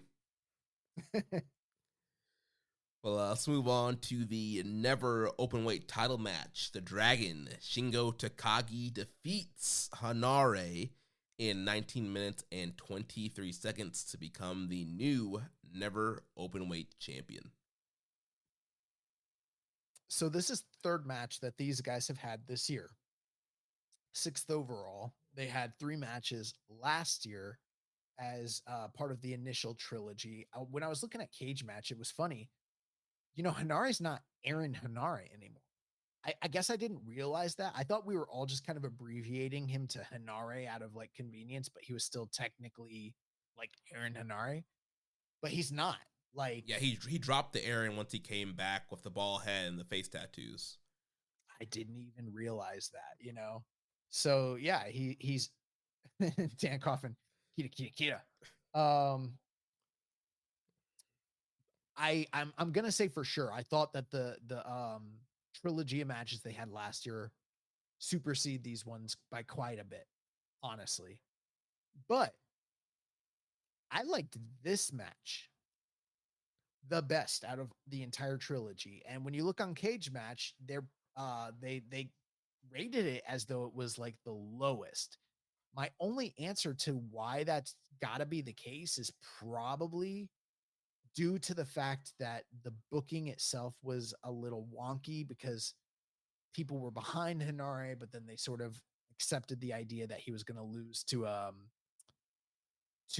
Hiromu, and then it didn't happen, and he wound up in a rematch with Shingo, and this is like the 3rd match this year, the 6th in a 2-year time span. And for whatever reason, like, people are a little down on it, but I just personally felt like this match flowed better than the other 2 matches they had this year. I thought the crowd was hotter. And maybe it didn't have that same memorable finish as like the first Korakuen match where it was the double count out and everything like that. But I thought that these guys were a bit more invigorated, had more fire, had more of that fighting spirit that you like to see from them. I don't think it's on the same level as the first year's trilogy. But I thought this was the best match they've had this year. And I am I guess I'm not too surprised that Shingo won the title, but it's also kind of just interesting because I sort of felt like Hanare beat Hiromu. He already beat Shingo earlier this year. We probably should have gone in a certain direction to probably get him ready for the Dome. And it's pretty clear we're not going that way, I assume. And instead we've transitioned the belt to Shingo, and he's doing something completely different with the title. And, it's a good little reign for Hanare, but it maybe wasn't quite what people had probably envisioned long-term. And I feel like maybe that's some of the negative backlash on the match. Yeah, I think I'm a little bit more in the camp with a lot of the other people that rated this match. Like, I thought it was a very good match, but I don't think it was the best match they had this year. Definitely not anything compared to what they did last year. And I don't know, there was just something off about it. I think it was kind of the pacing of the match. I felt like they started initially they started off kind of doing the running shoulder block and throwing forearms kind of thing, but then they went into the pace was a little bit slower than I think they're used to going, and also they went 19 minutes here, so it's a little bit probably of a longer matchup than what they're used to doing. I know they had the Ultimate Triad match at one time that was a little bit longer, but I still don't know. Like the pacing just felt really weird to me. Like it was a little bit slower until the very end, where they really picked up and were hitting some huge bombs. I don't know. For me, I felt like they kept a strong pace considering the length of the match, but maybe that's just me. Yeah. Um, the finish got really hot, but the craziest thing was that last of the dragon from Shingo, he basically dropped Hinare on his head. It wasn't quite that. I replayed it a few times and it seemed like I don't know who was at fault for it to for the fall to have happened the way it did, but it seemed pretty apparent to me that I'm sorry, Hinare protected himself to some degree and probably didn't like spike on the ground, but it looked super scary the way that he came down. Not at all the normal, graceful landing for the last of the dragon that you're used to seeing from Shingo. Yeah. And yeah, to me, even that finish kind of came out of Out nowhere. of Like, nowhere. yeah, you just got hit him with the pumping bomber and then got him up real quick, and it was it. Not that your kind of typical kind of reversal back and forth. And I mean, it was a very good matchup, but I still don't know. There was something about, I feel like they just didn't hit that like next level where it was like, Yeah. like that Shingo Ishii level where it's like, oh my gosh, like they're absolutely nuts right now.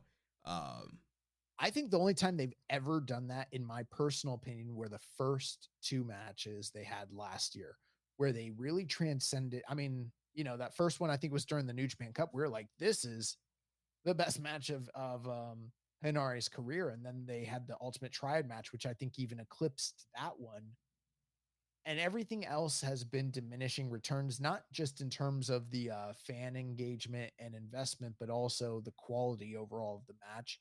Um, which, I guess that can happen. They've kind of spammed the match a little bit. Like I said, 6 times in 2 years. That's quite a bit. It's still an enjoyable match, but it hasn't hit the high lofty levels that it did the first 2 times.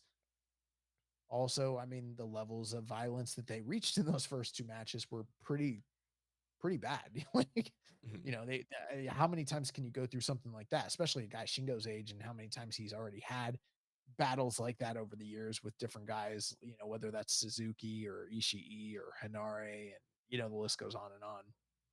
Yeah, I think they just set the bar so high. I'm like, I try to expect something similar every time, and yeah, I'm kind of waiting for that next level, that kind of violent moment in the match, and it just didn't happen. It didn't feel like a fight, which a lot of times with these guys, when there's other people, you get that fight feel, and we got that last year, and so it just didn't feel quite like that crazy never style fight. It was just like a very Right. good hard hitting match. Well, we're gonna have to agree to disagree, Jeremy. But the one thing I felt like when they did the earlier this year in those matches, and you might have enjoyed them, better, and that's perfectly fine. I never felt like the double knockout finishes that they were teasing or that they did in those 2 matches were ever earned. And I was glad that they didn't do something quite as melodramatic here. This felt more the finish to me felt more in line with the work that had preceded it personally, if that makes sense. Yeah, I'm glad they didn't do that. Yeah, double count out or anything like that. But Or just anything like over dramatic. And maybe, I don't know, maybe that kind of story does appeal to certain people. I'm certainly not opposed to I like a double knockout finish when it's earned. I just didn't feel like it was earned in those first 2 matches they did. yeah.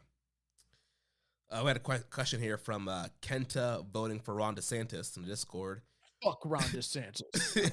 What does Hinare have to do for them to use him with a modicum of dignity? I don't know, man. He had a pretty good never title run.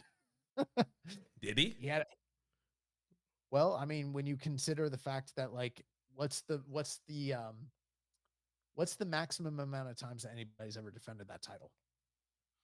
I'd have to look it up and see it, but I know it's not a great. It's like 3, less than 3. You know what I mean? And he held the title all throughout the G1, and those are sort of like unofficial title matches. He had a good G1. He had some really good matches. He had a great match with Hiromu, and and then a strong match with Shingo. I personally feel like right now, Hinare, maybe he's not at the levels that people would like to see him at, but he's certainly at the strongest level in terms of booking and believability that he has ever been in the entirety of his career right now, coming off the back end of this title run.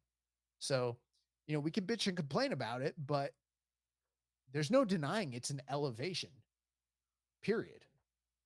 Yeah, I guess for me, it's just like I would have wanted to see maybe it's a little bit longer, or like lose the belt to somebody else that's not Shingo. He the whole story this year was that he finally beat Shingo and got that belt from him, and then to just quickly I agree. lose it right back, it kind of feels like a little bit of an emotion. I do agree with that. And maybe coming off the back end of it, we've seen times where like for, a contemporary guy is like Taichi. We've seen Taichi have high points, get elevated to a certain level, and then take steps back and not seem to be where he had been in the past. And maybe that same thing is going to happen here with Hinare. So I don't want to sound like a smartass and just, assume coming off the back end of this, like he's a made man, because that's not quite the case, but it's certainly better than what he was a year or two or three ago. Yeah, Um, definitely. I'm optimistic about it. So it remains to be seen. Yeah. Also, fuck Ren DeSantis. Shopify is a global commerce platform that helps you sell at every stage of your business and sell more with less effort thanks to the Shopify Magic, your AI-powered all-star. Sign up for a $1 per month trial period at shopify.com/Red Circle, all lowercase. Go to shopify.com/Red Circle now to grow your business no matter what stage you're in. Shopify.com/Red Circle. Semi-main event, IWGP Global Heavyweight Title match. David Finlay defeats Yoshihashi in 21 minutes and 38 seconds, and I love this matchup. I love this match too, Jeremy. I saw a lot of people online on the Twitter talking about this match in the lead up to it, and kind of saying that they had high expectations and high hopes and were really kind of diving in. And I feel like a lot of that probably is coming off the back end of the media campaign with the Yoshihashi interview. Plus, there does seem to be a certain kind of groundswell for David Finlay throughout the year. That being the case, the match ruled. We can talk about the match here in just a moment, but like we've known for a while that Yoshihashi is a guy that can go when called upon, can have great matches, and that's been the case for a while now. But David Finlay, for me, in many cases, has been a guy where like, yeah, he can have really good top end matches, but he needs like the right opponent to sort of get there, whether that's like a Jay White or Will Ospreay, or in other cases maybe like Tomohiro Ishii. But in all of those instances, it's always been like the same cast of people that have sort of carried him there. And I felt like this year in the G1, he started to kind of take a step forward. Maybe he hasn't hit the where I would like to see a Bullet Club leader hit just yet, but his strength of work and consistency is starting to compile over a period of time. And then this match with Yoshihashi, a guy who they've had matches before, but never to this level. I feel like both of them are taking strides to make their mark and sort of acclimate to that higher main event level house style of New Japan style wrestling, that like it takes a really long time to get there, but when you're there, you're one of the best in the world. And as crazy as that might sound to some people who are probably listening, I know that there's people that are like dialed into New Japan that listen to us, but there's also lapsed fans who listen because we watch the shit that they don't want to watch and they kind of cherry pick off of it. And it's like, to do matches as intricate and emotional as these guys were able to do flawlessly for 21 minutes plus, you're going to be hard pressed to find anything like that in the world, really. I don't know if I'd go as far as to say this was match of the year caliber. But I'm like 4.5 on the match. Same. I'm 4.5 on it. There was so much emotion, like you mentioned. They did a great job with the Yoshihashi profile piece and really just kind of digging into his story and his comebacks from all the failures in his career. And this was the same building where he had the infamous the Titus O'Neil spot where he was running down the ramp to make a save and slipped to the ramp, hit his head on the ring post, busted his head open, got knocked out. And so having to come back from that moment, come back to this arena in a big, semi-main event spot was such a huge thing. And then also that played a huge part into the beginning part of the match. They teased that on the ramp. Finley was, teasing him with that.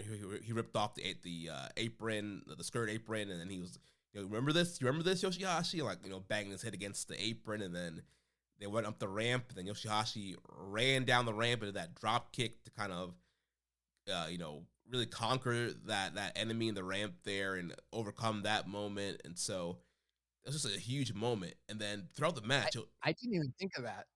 Yeah, I think commentary did a great job. Chris Charlton did a great job really telling that story too, through those spots. And yeah, just the whole match, Yoshihashi just kept fighting. And he had like 60% control of the match, and he just gets so many near falls in it. With each near fall, I was biting. I'm like, I don't think he's gonna win, but damn, I want him to win this match. And the crowd was with him. They were roaring, and it was such an electric atmosphere. And Finley just would cut him off at the right moments, had the right reversals. There was a great reversal from the Karma into the Stun Dog, and man, this was just a really great matchup. So, okay, I'm going to peel back the curtain a little bit. I don't do this too much, but like, the way I watch wrestling has changed somewhat ever since I started wrestling. And, I took a very lengthy break from actually doing any sort of wrestling training, but I've been back in the gym doing some stuff. But like this past Tuesday, I was training with Matt, and training with other people and then training with Matt is completely different thing altogether. So like this was the first time I've trained with Matt since like, I don't know, 2021. It's been years, you know what I mean? Mm-hmm.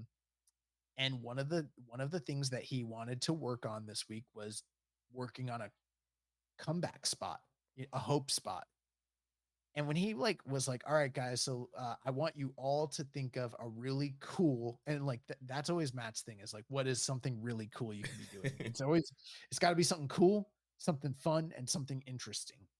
Don't be doing any boring shit. If it's something that's going to bore him to tears, he doesn't want you fucking doing it. but I always feel pressure because like I'm still at a place where like I'm, I know the basics, but not even proficiently. So I'm like, fuck, what is my like comeback spot going to be? And then I'm like, what the fuck is a comeback spot? Like we use these terms as like people that review wrestling. We think we know what it means, but like what we think it means and what wrestlers are actually saying when they're talking about that terminology in terms of like laying out the match might not be the same thing. And I had to like actually, from a psychology standpoint, learn what is the A, B, C, and D of building a comeback spot, right? So that was fun, and it was very enlightening. And then I'm watching this match, and I'm seeing them do what I learned, but on the highest level, on a level where I'm like, fuck, these guys are like kind of masterful right now. Like, and the way that like, not only is it entertaining and also very athletic and fast paced and demanding, but they've got the crowd in the palm of their hand, and they're getting the kinds of reactions that these sorts of, spots are intended to elicit. I was like, fuck, they're so good. Like, I'm never going to be as good as Yoshihashi. Yeah, it was so great. And Yoshihashi was just busting everything out. He did a big flip dive, did the Kumagoroshi brain buster. He locked in that butterfly lock, which we've kind of criticized in the past, but he had it all. It's his shit. Yeah. He had it on though, but then he cranked on the Kimura with it. And I was like, he's in the middle of the ring. I was like, oh my gosh, like he's going to tap this man out. I don't think Finley was going to get to the ropes. but he got to the ropes, and man, it was just good stuff. So one thing I will say, I don't want to peel back the curtain too much, but the key to a very successful and powerful hope spot is when you get cut off by the heel. When you make the people believe you're coming back and you don't come back because the other person does some sort of heel shit that gets the crowd fucking pissed at them, you know? And we're not talking about the boring shit where like you're coming back and then they put you in a headlock and they grind you down to the ground and they halt the match. I'm not talking about that shit, but like the stuff that like, you know, obviously let's give a lot of credit to what Yoshihashi was doing here, but David Finlay, he would cut this dude off and then like fucking buckle bomb him or fucking, you know, like some of the offense that he was doing. I know it's taken a while for us to, and I don't know if I'll ever fully buy into him because underneath it all, I still kind of think that even though he might be like a dick, I don't buy him as being this evil guy the way that like I buy like Fit Finlay, asshole. Fit Finlay is like the most curmudgeony, you know, bastard type of dude that you're like, I wouldn't want to fucking cross him. Like this is a bad dude. I don't ever feel that way about David Finlay, but his power offense is getting over with me to where he just keeps, you know, there's some guys that just keep you know, they're suplex guys. They suplex, and then you're like, okay, I fucking love this. Like, I don't even know if I like this guy, but he's gonna drop people on their head, so that's cool. He's just power bombing the shit out of people and shoulder breaking them and power bombing them and backbreakers. And I'm like, all right, you know what? Let me put it to you this way. I might be higher in the long term on a high-end Jay White match because of some of the character work and heel shtick that he can do in the athleticism. But night in and night out, who would I rather watch their matches? Is it going to be Jay White rolling out to the ground, walking around, stalling shit, falling on the ground, like all the shit that he did? Or am I going to rather watch the guy that's power bombing the fuck out of people and giving them backbreakers and actually working his ass off? You tell me. I don't know. Like, I'm starting to kind of come around on David Finlay in that regard. Which is so funny because also, you know, they've always been very linked together through their time in the dojo and their whole rivalry. And obviously it's very clear that New Japan always went with Jay or Finlay. And, you know, Jay's beating him like, 7-8 times, or Finlay's got him, you know, 1 or 2 times. And so to compare them now, it's like, yes, clearly, you know, Jay White was a bigger star, main event Tokyo Dome, IWGP champion, but it's like, yeah, when you really analyze the work and the nitty gritty, it's like who's putting in more, like, who's maximizing the minutes. And like you mentioned, it's not Finlay doesn't do a lot of the stalling, the rolling out, the cutting, the, you know, the theater promo in the middle of the match kind of stuff. And yeah, I mean, there came a time where like Jay became a better big match wrestler to where he started to do like, you know, I don't even, what's the suplex he does where he grabs this, he does the sleeper suplex, the bloody cross, yada, yada, yada. He started implementing more kind of high impact moves and sort of exciting stuff. And that was cool. At the end of the day, there's plenty of times where he just, as part of his heel shtick, he just grinds shit to a halt. Just fine. It's effective. It gets over. I get what it's there for. But like Finlay just takes a different tact. His is grind you out in your face and I'm going to fucking hurt you. I kind of like that. You know, maybe I don't always buy into the character to the fullest extent. Maybe I think behind those eyes, there's a nice guy still. I just get that vibe. Yeah. But the work is so good, you know? Yeah. And I'm coming around on him. Yeah, he's definitely really getting into his own now. And another spot I love too is like during that whole butterfly suplex spot, butterfly hole spot was where Gato gave Finlay the shillelagh, but then Goto came out to like stop Gato, and Charlton was like, "This is just like a tag match. How many times have we seen like Goto hold off the other opponent, and Yoshihashi gets a big move and goes for the pin. And I was like, oh my gosh, this is so good. Like, Goto's holding him off. Yoshihashi's in the legal man. He's going to get the pin. Man, there was just so much elements of this match that was just awesome. The feeling I had at the very, very end of it was very often we rate matches and we're like, this was so good, but if it had just gotten to a certain level, blah, blah, blah, whatever. When I was watching this match, I felt like they fucking got there. We're here right now in this moment. I'm enjoying it. I wasn't sure if we were going to get there, but we got there. This is an incredible match, and we're right where they needed to be. And then right when they got there, match ends. And David Finlay puts him out, gets the 1-2-3, somewhat clean as, I guess you could probably hope for there.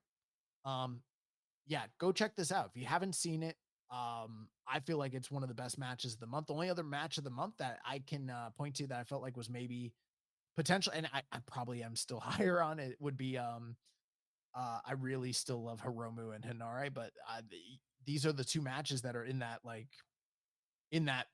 conversation that we're probably gonna have to suss out next week and figure out what's the match of the month, really. Yeah. At the end of this match, I was like, I can't believe that I'm liking a Finlay Yoshihashi match better than a Shingo Hinare match. I can. Those guys have made strides, and they did a lot of work, and yeah, definitely delivered there. Great stuff.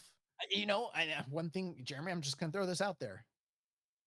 As unbelievable as this is to say, and I don't think he's a strong contender, but it's going to be kind of hard to leave David Finlay off of the Wrestler of the Year nominations. Yeah. He's probably got to be on there. Yeah.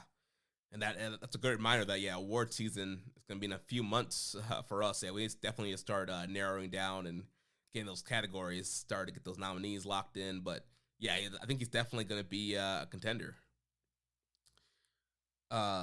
So in the post match, we did have Hiroki Goto kind of fighting off Dave Finlay, and he stepped over Yoshihashi to step to Finlay, and so Goto is going to be next in line for the global title. He did get that win over Finlay in Cork and Hall. So that's like you mentioned earlier, Charlton kind of foreshadowed that with Goto beating Gabe Kidd. Yeah, that was Chris Charlton doing a little bit of Vince Russoism. You remember that shit? Yeah. He would say the finish, say what was happening on air as a commentator when he was booking the stuff. When he's the booker and he knows what's going to happen, and he would say I think what's going to happen here is this, and he'd be 100% right because he booked it and he already knew going into it. That was Charlton. Even though Charlton, I don't want to imply he booked it, but I don't know. He might have known some shit. Hard to say. We'll find out if he does. We had a question from Barry Wall. She says, presuming Zach is on a course to win the big one, does it increase the odds of Goto winning, or do you really see both main titles on non-Japanese dudes? That is a very interesting question.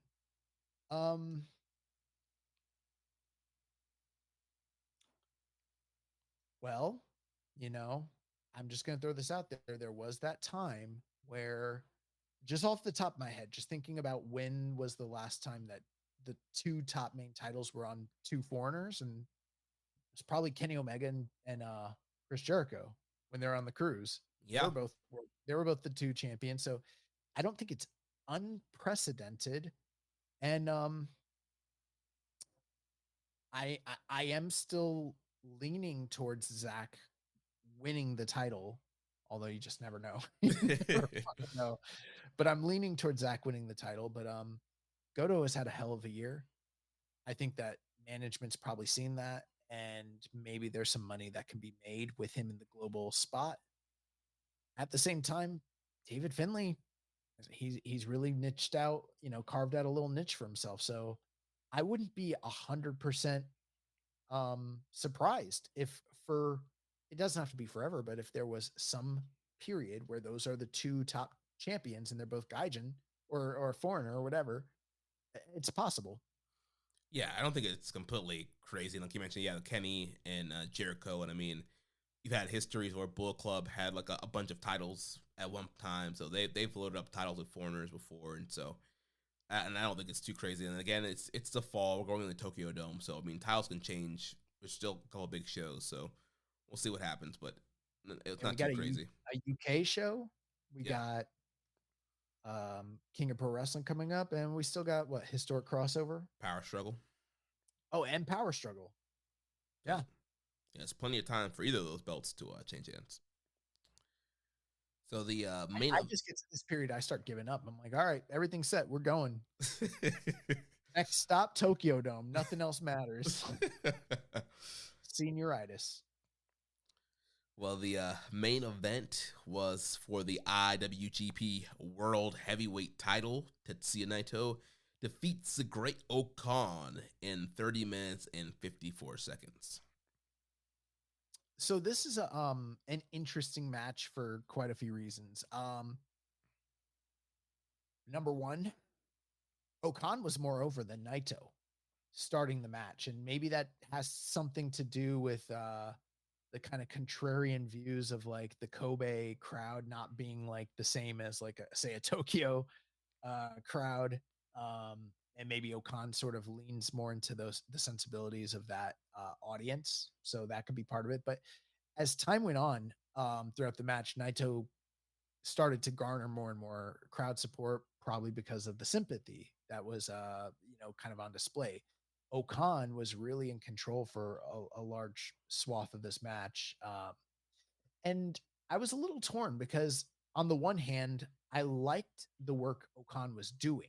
He was really mixing it up between a lot of the different types of elements that he has at his disposal from an offensive standpoint, whether that's brawling outside, power maneuvers, or like his submission work.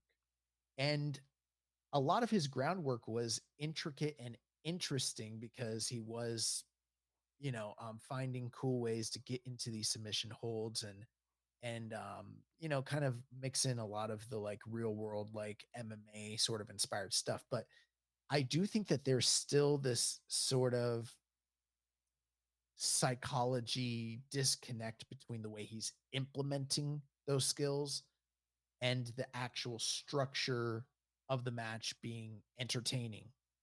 At the same time, Naito, to me, at many points in his career, has been a very compelling underneath babyface that can really garner sympathy. And to some extent, like I mentioned, the crowd did start to come around. So they did do an effective job in getting some of that crowd support. But I also don't think the crowd ever really believed that Naito was ever going to lose this match. In fact, so much so that at the end, when Naito hit the Destino, got the 1, 2, 3, it was almost crickets. It went from a hot crowd to almost no response.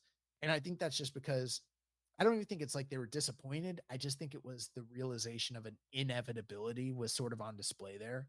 Like they knew that Naito was going to win. And instead of jubilation, it was just an acceptance of what had happened. But before I kick it to you, Jeremy, the thing I think with O-Khan is like,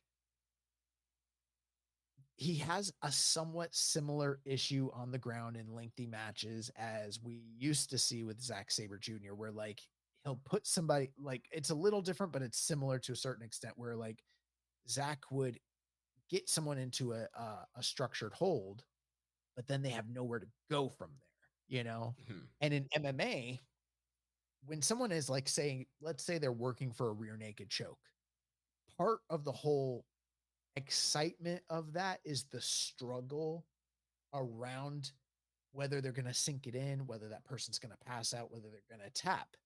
And I think in wrestling, you kind of need to emulate some of that drama, and it can't always just be the person feeds you their leg, you got them in the knee bar, now they have no way to struggle out of it, they're in it and they're just sitting in it, and they're either going to get to a rope or you're going to let go of them. Like it can't just be that. And that's where they're at. There has to be some sort of struggle for the person to get in the move, or if they're in the move, there needs to be some element of real believability that you're going to see that result in a finish. And there's so many times where it wasn't going to be a finish. And we've seen matches where, like, say, Minoru Suzuki's done something similar. He'll continue to crank the same move over and over again, but then the selling of that limb in the long term kind of lends itself to the credibility of what they're doing. Like, for instance, you look at a Tanahashi Suzuki match and Tanahashi selling the shit out of that leg till it's like, even if he's not tapping out, you're like, fuck, he's getting fucked up. But for whatever reason, like, that just didn't 100% come through. Again, they did a good job getting the crowd behind Naito, but for my sensibilities as a wrestling fan, I'm like, can you defend that leg? Can there be some sort of back and forth instead of it just always being kind of the lazy Naito's on the ground in the move? Yeah, like, do something. Like, yeah, exactly. And it almost, I don't know, it's the opposite. Like, the stuff that Okan's doing is very intricate. And I don't even put all this on Naito, although I do think there is some blame there. But I feel like they need to rethink the structure of that. There needs to be a struggle. The guy's going for the move. You need to try to block it. There needs to be the same way that there's, and I mean, a perfect example of this is like Zach and Danielson. Now, I know these guys are never going to be Zach and Danielson, but when you watch a Zach and Danielson match, they're struggling while grappling, and that's where the excitement of what they're doing is. The same way there's excitement on standing when guys are trading back and forth and getting into counters and reversals and blah blah blah. You kind of need to have the same thing on the ground. If you just have a guy just tying the other guy up, why aren't they just tapping out? If you're just gonna consistently get them in leg locks and they don't know how to defend it and they don't know how to get to the ropes and they're just gonna sit in it for a long period of time, I don't know. It gets boring after a while. Yeah, and I'm pretty much in line with you. Kind of thoughts about this matchup. Yeah, with O-Khan, I was like, throughout the match, I was like, yeah, I really like the stuff that he's doing. Like, I thought his grappling was really good, but then at the same time, I was like, this match is not matching. Like, what? There's some kind of disconnect. Because I'm like, we keep mentioning Zack. Like, yeah, Zack Sabre also a very kind of a similar style. He grinds people down, gets them in holds, and but there's something about the way Zack does it, and I think, like you mentioned, that struggle is in there, in the way that O-Khan does it and he lays his matches out. Because I was like, especially at the very beginning, he's doing a lot of really intense grappling and kind of wrestling circles around Naito, and like it looked really good. But then throughout the match, I'm just like, it's just not hitting that next level. And yeah, there were periods of time where, like, yeah, he gets Naito wrapped up in these holds, and then it's like, okay, what's gonna happen next? And then when Naito would come back, Naito got him in a couple holds. He put him in that was it Esperanza or whatever that I forget what his submission hold is. He put him in his submission hold, and it was like, all right, then O-Khan's kind of sitting there, and so it seemed like there was a lot of time where one of them were just kind of stuck on the mat. I have always, and I guess this is no surprise to anybody listening, but I'm just going to keep it a buck.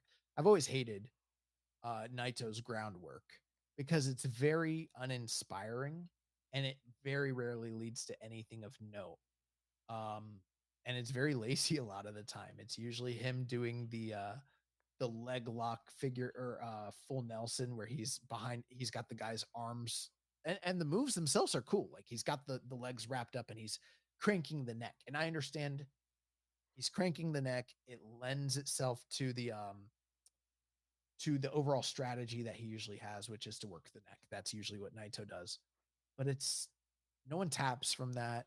No one struggles to get in or out of it. It usually is just Naito, just like he grabs a guy's arm and he just lays back. He wraps his legs around, and then they don't have anywhere to go. And when you mentioned Zack, back in the day, if you recall, Zack has always done the thing where he transitions a lot, but he used to be at a point where the guys couldn't match what he was doing on any level. So he would eat people alive and he would just grapple the fuck out of them. And eventually they'd get to a point where they didn't know how to get out of anything that he was doing. So they would wind up in the same position that we're talking about here when it comes to O-Khan. For all intents and purposes, it's the same. You get them into a move where they have nowhere to go. Now he doesn't know where to go. They don't know where to go. And they just either got to get to the ropes or he has to let go. That's never where you want to be unless that's the story you're telling. Like, that was the thing that always made the matches with him and Ishii unique, is that Ishii really couldn't go on the ground with him. So Ishii, every time he would get Ishii to the ground, Ishii would be purposely positioning himself in the midst of getting wrapped up. He would be preparing to get to the rope so that when he knew that he was a goner, he would grab the ropes as quick as possible. So he wasn't sitting in those, long-term, submissions. And then later in the match, when he was a little bit more to the center, it became more dangerous because it's like, fuck, I'm not where I need to be to the ropes. And then he'd struggle to get there. And there's more drama added because you need somewhere to go when it's wrestling. Like you can't just not have anywhere to go. That was the problem here.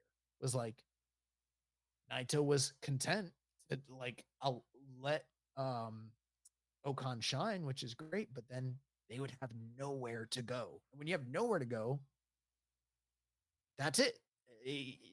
You have failed to allow people to suspend their disbelief and invest in what you're doing, because at that point it's a stop block. Like you're just like, fuck, where do they go now?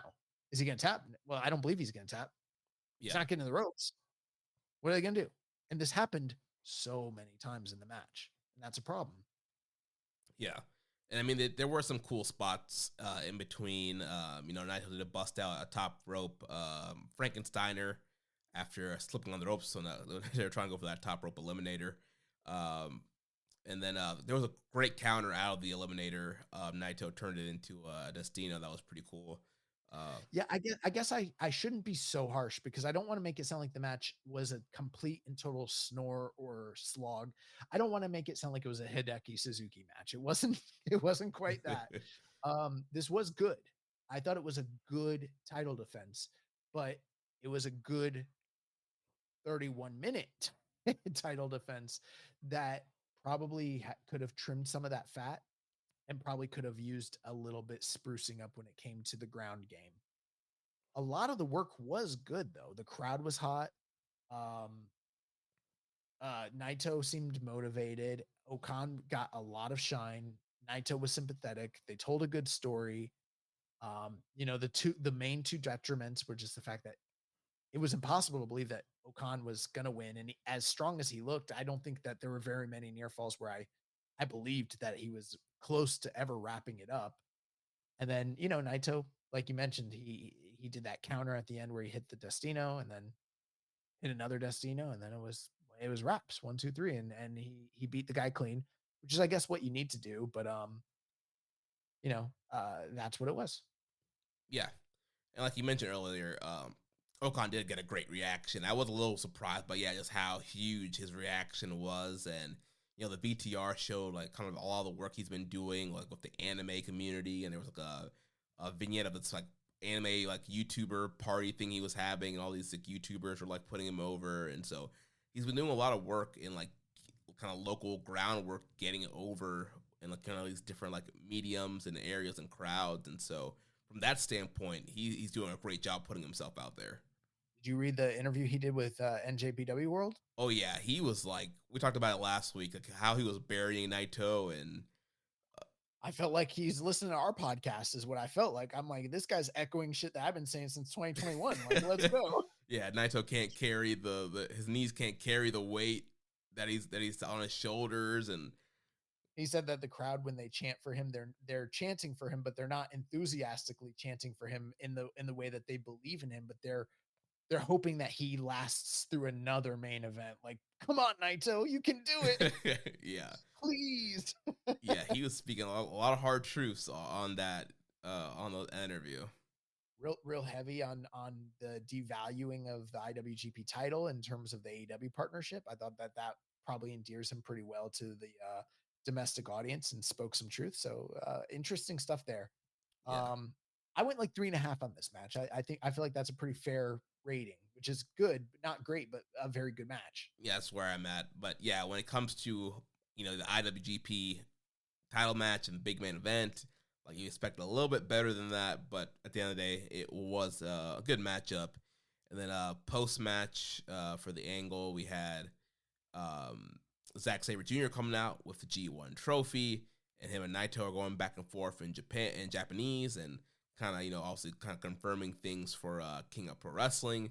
Then you had Shingo Takagi coming out with the Never title and kind of injecting himself into the scene and kind of saying, he wants a title match against Naito, and Zack's like, no. Like, I'm the G. I want a G1. I'm calling my shot. I didn't love that. Started giving me double gold dash sort of energy. You know what I mean? Yeah, it was a little weird. But then Oiwa came out, and Oiwa was like, no, I want to challenge you, Shingo, for King of Pro Wrestling. So Shingo accepted the challenge of Oiwa, and then it's going to be Zack and Naito. So you had the LIJ, TMDK, kind of double face-off there at the end to kind of build to your two big title matches coming up. And that's all well and good. And I think those are two, obviously the one match we knew we were getting. I think Oiwa versus Shingo, in the event that we took the title off of Hinare and we're going with Shingo, this is a perfectly acceptable and fine way to go in a new direction if that's what they're doing. I like that. But I'm kind of perplexed. Like, Shingo wanted a title shot. How was that going to, technically he did beat Naito on night one of the G1. I guess he is somewhat entitled, but I don't know. I'm kind of wondering, like, is this foretelling of something that's down the road? At the same time, he's also the never title holder. It's a little weird. Yeah, well, it kind of plays back into the whole Hiromu story, because the whole reason Hiromu wanted to win the never title was to be able to then challenge Naito and have like a double title match. So I guess Shingo is trying to do the same thing, and eventually, they did call Hiromu into the ring to kind of do the LIJ fist bump. So they are teasing like there's going to be something with those three, maybe leading. Yeah, but I'm also like, what the fuck is it? I don't want to see the three of them have a triple threat match in the Dome. That would suck. Yeah, I know. Part of me thought they were going to jump Naito for a second. Because Shingo was just kind of sitting in the corner, watching Naito do the whole stuff. I'm like, man, this man's going to hit him with a pump and bomber. Hiromu came out on commentary during the junior match originally, so I thought maybe there was going to be something there with Doki and him again, and I was like, maybe that's where we're going, because he did get that win earlier in the night, but it didn't end up happening. Oh, one thing I wanted to say, during the Doki Kanemaru match, Doki hit one of the cleanest fucking clotheslines on Kanemaru at the tail end of that match. And Kanemaru was like he did the full flip bump, stood up, and then fucking flopped right back down. It was so good. Yeah, that was great. We got some questions here though. Yeah, Wukong 901 says, think we get an Oiwa shock with him beating Shingo for the never strap? Side note, GGS Hinare. Don't know what that GGS means. I don't know. I don't know what GGS is. I think about like BBL Drizzy. I don't know. But yeah, do you think we get an Oiwa shock with him being Shingo? It's not impossible, but I'm feeling like no.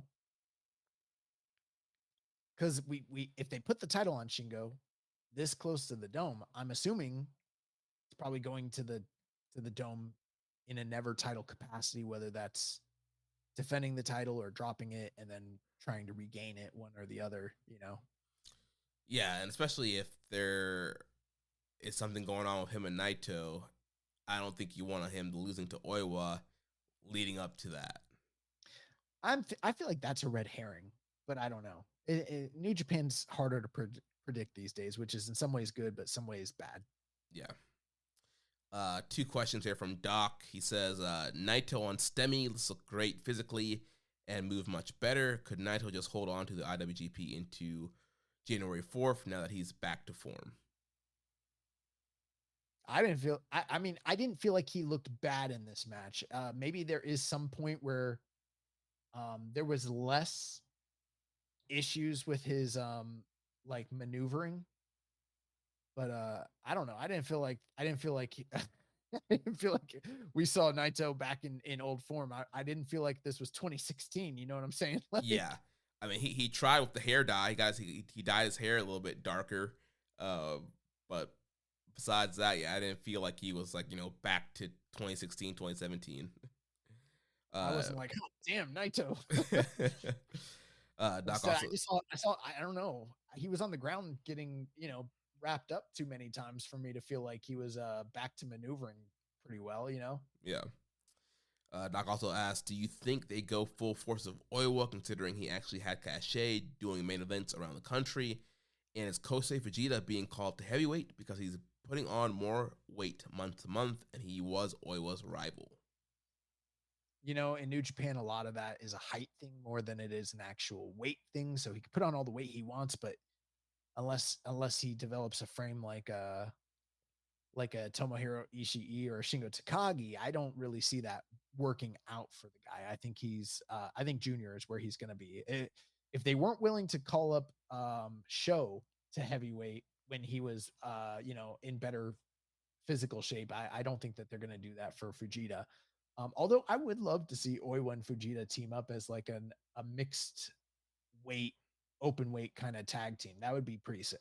Yeah, that'd be awesome.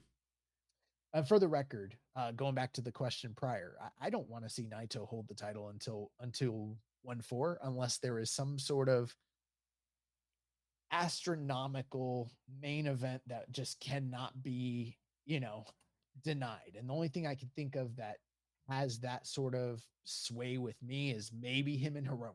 If we're getting him and Hiromu for the IWGP title and we're going to crown Hiromu as the champion, then maybe. But other than that, I can't think of anything that I would want to see Naito main event the Dome as the world champion against anybody. Yeah, I think he needs to come off that belt come King of Pro Wrestling. I can't even think of a cross promotional match like, let's say, AEW. Maybe Kenny Omega and him, just because of the fact of how good those matches are. But even that, I don't really have that much desire to see. This is not Naito hater shit. I'm just thinking, like, what matches have we not already seen from the guy after all these years? They've all happened. Yeah. I mean, maybe Naito Takeshita. I don't think Takeshita is a big enough name to fulfill that spot, to be honest with you. Yeah. I was thinking about, like, from match quality, like that's a guy who would give you a Tokyo Dome level main event. I'm not even just thinking of, yes, you're correct, but I'm not even just thinking of it from that standpoint. I'm also thinking about what's going to sell tickets. What's the marquee match that is going to deliver and be Tokyo Dome worthy that involves Naito? And I understand Naito needs to have a big match. Like, I'm not saying bury him under the earth and put him in Rambo, nothing like that. But like, if he's going to be the champion, what is that match that we didn't see this year with either in the company or out of the company where he should be going to the Tokyo Dome as champion? Other than if you're, the only argument I could see is he is the top draw. That's valid.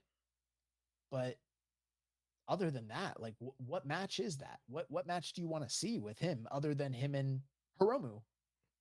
Yeah, there's not much. I wouldn't want to see anybody from AEW on the top of the card with him, including Bryan Danielson, Swerve, Hangman, MJF, Jericho. I can't think of a single really enticing. Okada.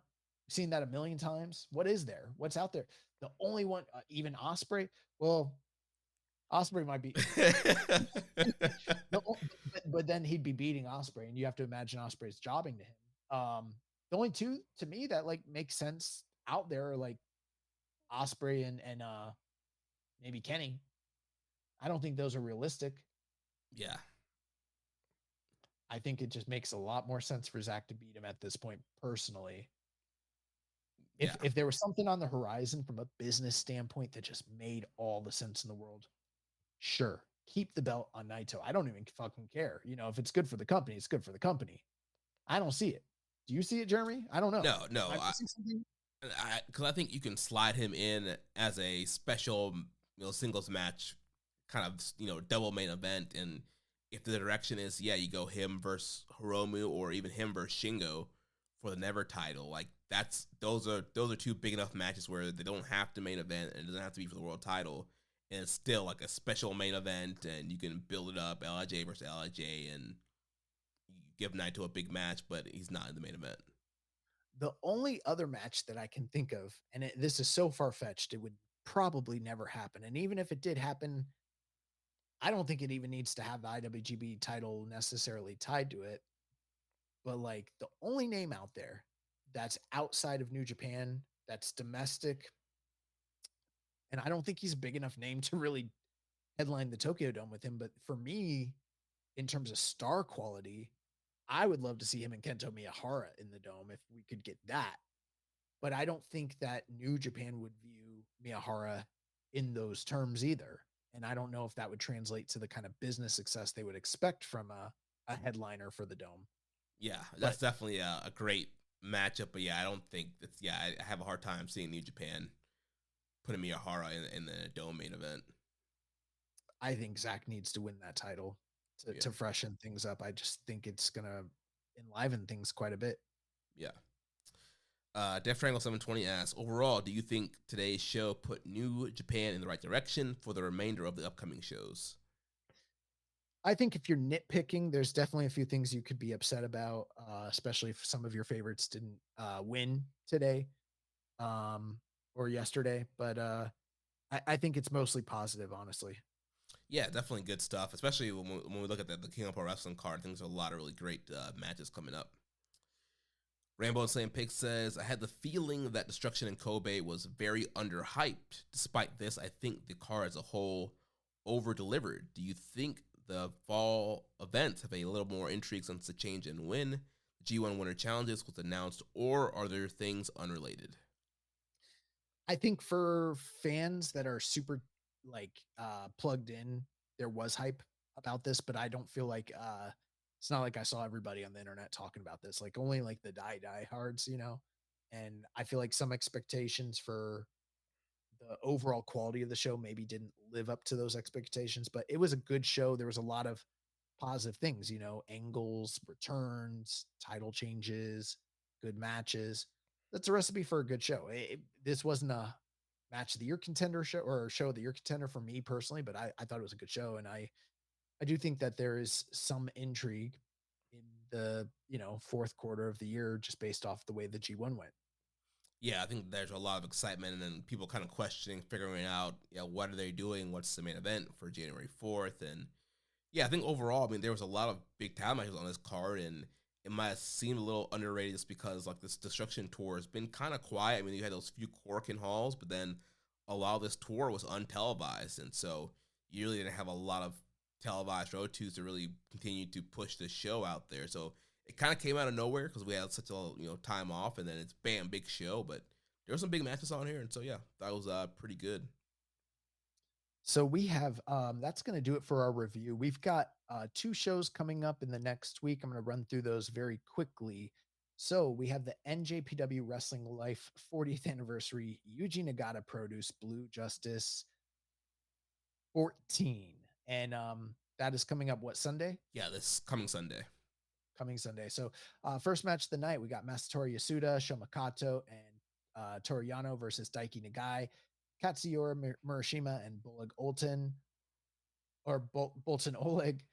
Second match of the night, TMDK's Hartley Jackson returns, along with Shane Hayes and Mikey Nichols to take on the Bullet Club team of Taiji Ishimori, Bad Luck Fale. Oh, Bad Luck Fale is back, and Caveman Ugg. So I guess we're gearing up for Bullet Club Rogue Army to get ready to come back for the tag tournament. Wait till you see the tag title match at King of Pro Wrestling.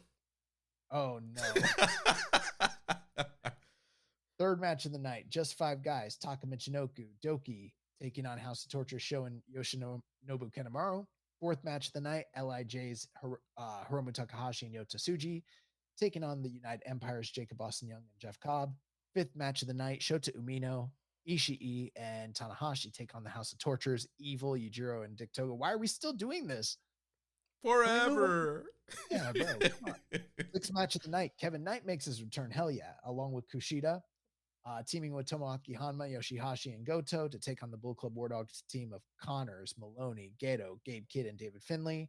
Your semi-main event, the LIJ team of Naito, Shingo, and Bushi taking on TMDK's Zack Sabre Jr., Ryohei Oiwa, and Kosei Fujita. And then your main event, Yuji Nagata and Jun Akiyama team up to take on the team of Team Noah, Go Shiozaki, and Atsushi Katogi. Yep, should be a really fun show. These Blue Justice shows are always pretty good, especially when you highlight Yuji Nagata in the main event there. That should be a really fun tag main event. I think the main event and the semi-main event both look very interesting. Plus some, some fun inclusions and surprises from the outside. So it should be good. And then coming up on Monday, October the 14th, NJPW's King of Pro Wrestling lineup was announced. So there's only one show in the next week. Is that correct? Yeah. So yeah, next week we'll review Blue Justice and we'll do a full preview and predictions for King of Pro Wrestling. Gotcha. Okay, so we're gonna start from the top here. Monday, October 14th, the IWGP World Heavyweight Title will be defended as Tetsuya Naito defends against the G1 Climax winner, Zack Sabre Jr. Semi-main event of the evening, the IWGP Global Title is on the line as David Finlay defends against Hiroki Goto. Prior to that, you have the IWGP Junior Heavyweight Title being defended as Doki defends against Sho. Hiroshi Tanahashi's 25th anniversary match as Tanahashi, Shota Umino, and El Phantasmo team up as Hantai to take on the House of Torture's Evil, Yujiro, and Yoshinobu Kanemaru. The NJPW World TV title will be on the line as Jeff Cobb defends in a three-way match between Yota Tsuji and Ren Narita. The Never Openweight title is on the line as Shingo Takagi defends against Ryohei Oiwa. The IWGP Tag Team titles are on the line as TMDK, Shane Haste and Mikey Nichols defend against Bad Luck Fale and Caveman Ugg. So that's all Oceania, New Zealand, Australia, fucking Yeah, I guess apparently on one of the Tamashi shows, I think Caveman Ugg pinned Mikey Nichols, and that's how we got here. Oh man, I guess we should be tuning into that. Anything can happen. You never know. The IWGP Junior Tag Team titles are on the line as Kushida and Kevin Knight. It says defend, but they're not defending. Yeah, they're challenging. Challenging against Drill Maloney and Clark Connors from Bull Club War Dogs. And then a special singles match as Hiromu Takahashi takes on Mystico. They've had several singles matches, 2 in the recent past. And I don't believe Hiromu's been able to defeat Mystico up to this point. So yeah, I think he's 0-2 against Mystico, and yeah, he's been challenging Mystico backstage, and so yeah, the challenge accepted here, and it's going to open up King of Pro Wrestling. That's a pretty stacked card, top to bottom. That looks pretty awesome. The only thing I could really complain about is that tag team title match, but other than that, everything else is like top notch. Yeah, really good looking card. We will preview that a little bit more in depth next week. So let's jump into the news. Last week, NJPW released a teaser for a new video featuring a meeting between NJPW President Hiroshi Tanahashi and AEW's Executive Vice President Kenny Omega. We had a question here from Barry Walsh regarding the video of Kenny meeting Tanahashi and it possibly teasing a rematch of the two of them for the Dome. Is it not a waste? I love Tanahashi and all that he's done for the company. And I know that the word legend gets thrown out too easily, but he is an all-time legend. But in his current state, in this match, supposing it is in fact him and Kenny, a waste. He is not in that great a shape to have a great match, and there's no clue what shape Omega will be in. Having a match like this might relegate someone younger and have them in the Rambo instead. Would having Kenny featured in something else or with someone else not make more sense and have Tanahashi do something else? Pains me to type that about Tana, but the truth is the truth. Yeah, so, I mean, I didn't get the vibes from the video that they were teasing a matchup between the two. I think it was more of a play on, well, Wrestle Dynasty's coming up. You're the president meeting with one of the executive vice presidents of AEW. Obviously, there's history there, and so they're meeting. I didn't really get a tease of the match. It was more, the whole teaser, like Tanahashi's talking. He's like, the last time we faced off, it was an interesting story, and there were some hard feelings, and I don't know how I feel, but I'm excited to, meet up with Kenny again. And they, Kenny opens the office door, and then they're staring at each other. But it didn't really feel to me like we're building a match. It felt like, all right, we're getting the executives together to play in Wrestle Dynasty. If anything, I expect if there's going to be any kind of a match with them, it's going to be them on the same team. I can see Golden Lovers and Tanahashi against Okada and the Bucks at Wrestle Dynasty. Yeah, that was a match. I wasn't sure if you were the one who came up with that or if Rich had said that to me, but I heard it from one of you guys, or maybe both of you guys. I don't remember, but that would fucking rule. Yeah, that would be great. And maybe that's for Wrestle Dynasty, or maybe that's for 1-4 potentially. We still don't know how all that's going to shake out, but I mean, Barry, if you're listening, and I'm sure you are, would you be opposed to a multi-man match involving those names in particular? I know I wouldn't. Yeah. We'll see. But, at the end of the day, let's just say devil's advocate to answer his question in particular, because maybe he's right. Maybe they are teasing preemptively a singles match between these guys. They only had 2 singles matches ever. And, the more famous one was, the last night of Kenny Omega's in-ring, singles career in New Japan as contracted talent. What if they do run it back? And he brings up a lot of very valid points, but the one most valid point that he has failed to bring up is it's about the Benjamins, bro. It's about the money. And if that is something that will put asses in seats, that's the thing that matters more than anything else. Yeah, We which can I talk. mean, yeah, you put Kenny Omega and Tanahashi on a marquee in Japan right now, like you're selling tickets. I agree with him in every respect. And I would definitely criticize it from a work rate standpoint, my own personal enjoyment. And there are things about Tanahashi working singles that pain me. But it would be also hard for me to completely write it off because what bigger match could they possibly do in terms of like marquee matches? That would be one of the biggest money making matches. And is it short sighted? Does he have some valid points about people getting relegated and blah blah blah? That is all true. Company's not in the strongest place right now. Right. Like if Sometimes you got to do what is best for business, and that might be what's best for business, honestly. yeah, if, Kenny calls up Gato and it's like, yeah, I want to wrestle Tana. Gail's like, okay, yeah, let's do it. Yeah, I'm sure. So, last bit of news here on November 12th, Taiji Ishimori will produce and present his own card in Shinjuku Face entitled Superhuman. Taiji Ishimori gets ridiculous. A random drawing has determined that Ishimori will wrestle 5 times over the course of the evening. A junior versus heavy 6-man tag has already been set, and while his other matches and the card order are still to be determined, the main event is now official. The last of Ishimori's 5 trials will see him face Dragon Kid. Ishimori will also team with House of Torture Show and Dragon Gate Shun Skywalker to face NJPW World TV Champion Jeff Cobb, Big Japan's Daisuke Sekimoto, and Shuji Ishikawa. That kind of sounds fucking awesome. And I know people really, really loved the Despy produce show. That wasn't up my alley for a lot of it, but this kind of sounds like something I might really Yeah, enjoy. I'm like, give Ishimori the book. he booked a flippy match. He's booking Daisuke and Tsuji Ishikawa, and like, let's go. Yeah. That sounds cool. Let's do that shit. And I'm not even always the highest on Ishimori, but if we're gonna do some funny, cool, gimmicky shit, let's do this. Yes. I'm with it. All right, we got a few questions here, and then we will wrap up.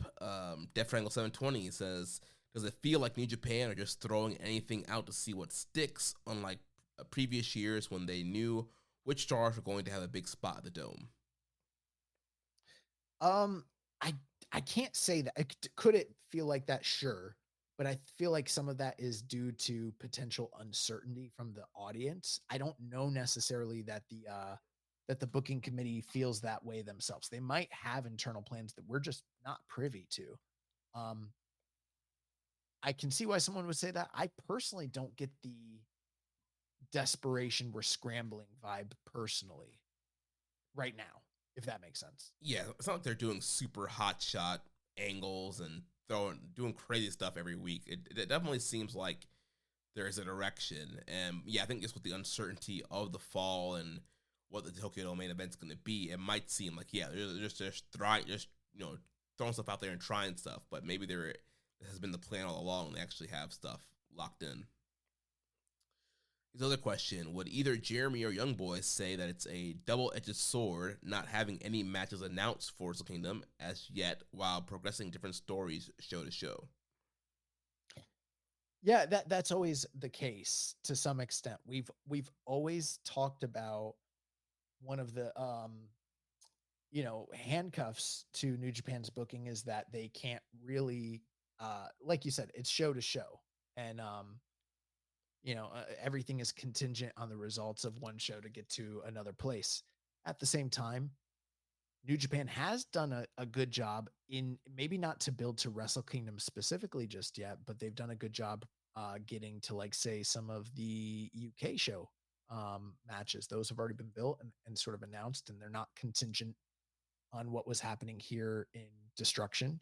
They're not necessarily 100% contingent on what happens in KOPW. So they are doing some things to build further ahead. And like Jeremy pointed out earlier in the show, we got till January. I know that people are nervous because by the time you get to World Tag League, things are usually set in stone. But I don't think that the Wrestle Kingdom tickets haven't gone on sale just yet, right? Yeah, I think they are. I think it's opened up now to international fans as well. Okay, well then disregard what I was going to say with that. But I think we still have plenty of time to get to a compelling Wrestle Kingdom main event.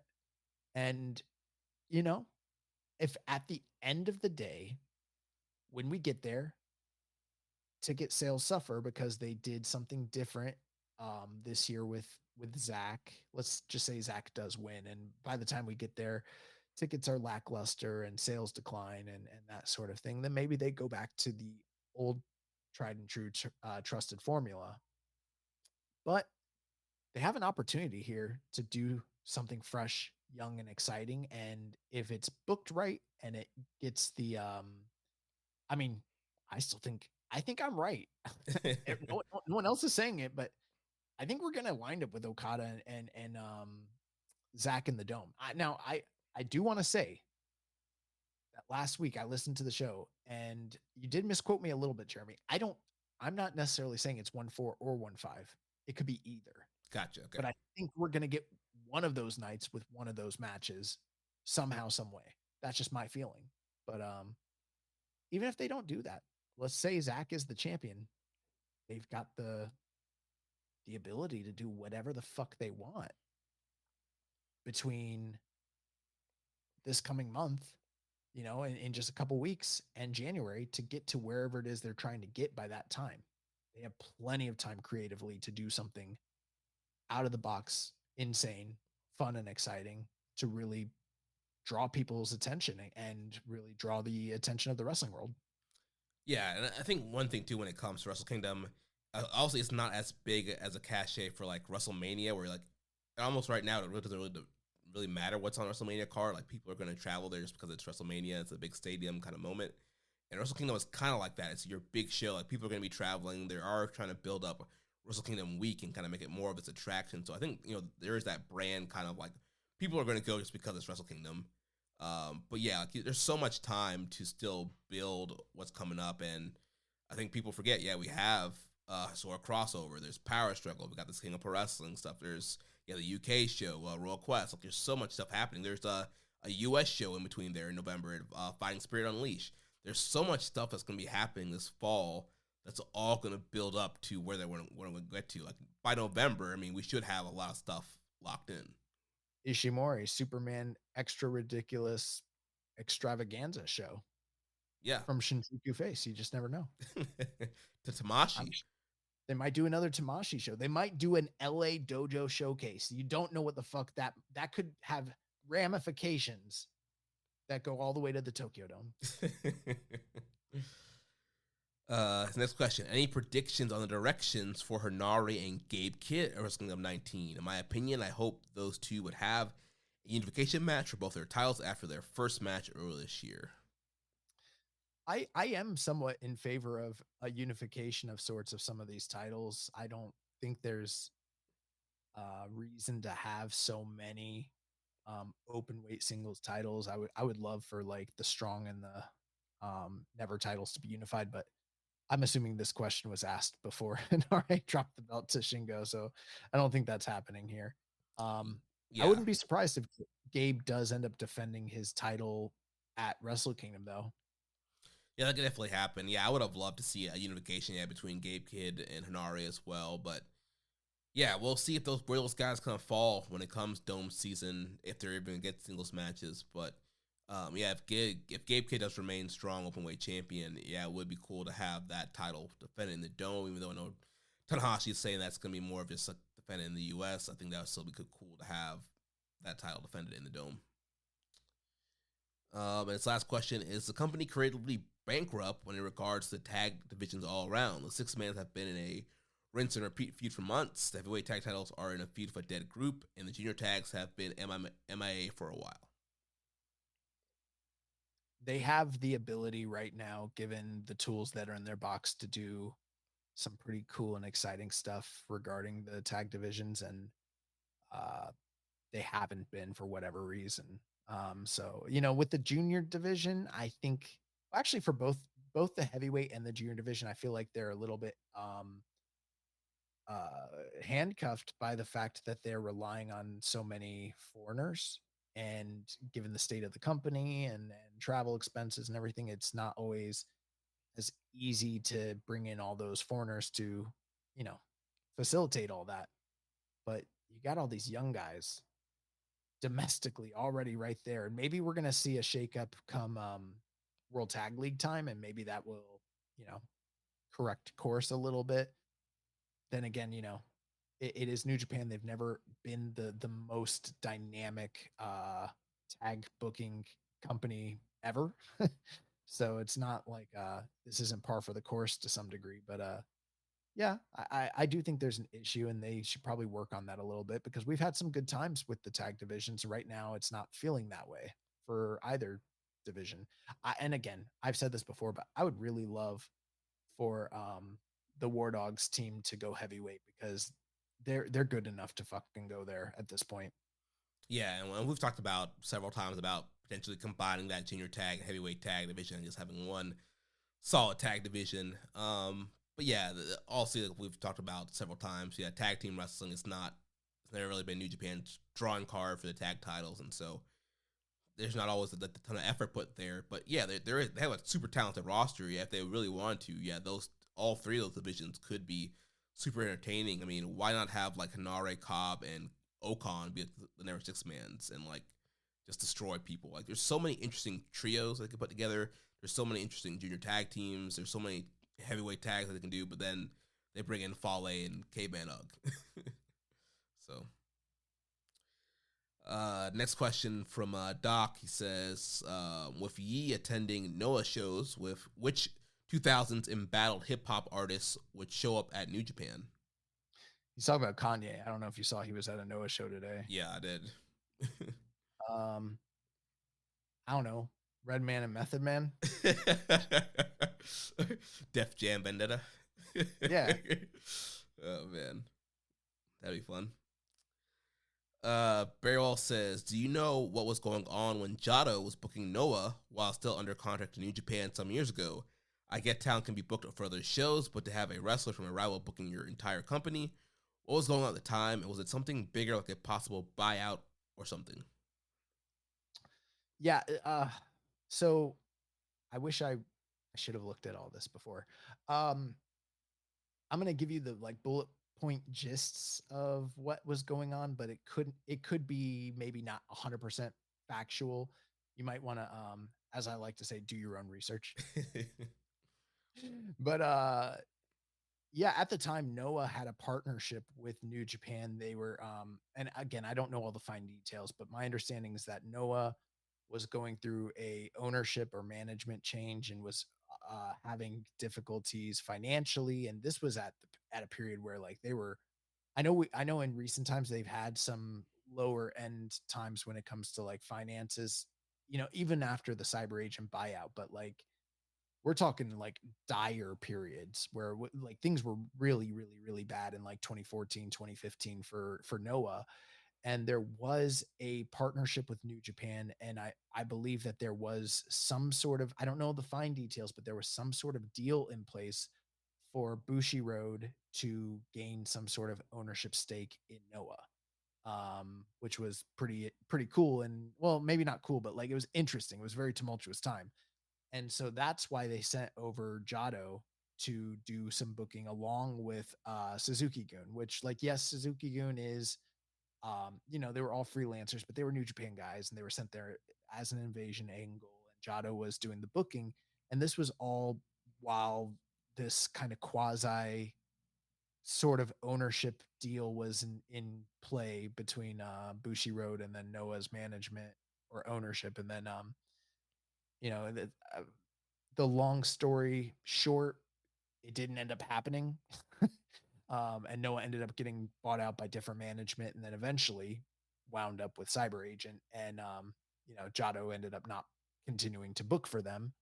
And the Suzuki Gun thing ran its course. Those guys came back to New Japan and, people don't really talk about that period too much more. So that's what was going on. Yes, it was more than just, it wasn't like we're rivals, but we're relying on New Japan. There was actually a play for New Japan to gain some sort of, I don't know if it was full ownership. I can't recall because talk about almost a decade ago, but I think I have most of the major bullet point details. I might have a fact here or there wrong, but that's pretty much what was going on.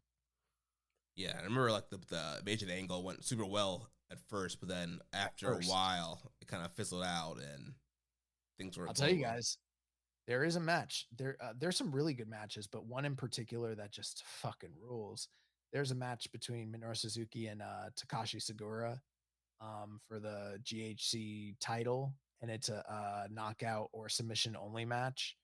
And if you've never seen that match, it might be my favorite Minoru Suzuki match of all time. It's just incredible. And it's probably the like top tier. There's definitely some highlights from that feud, but that's probably like the highest high point of the entirety of that storyline.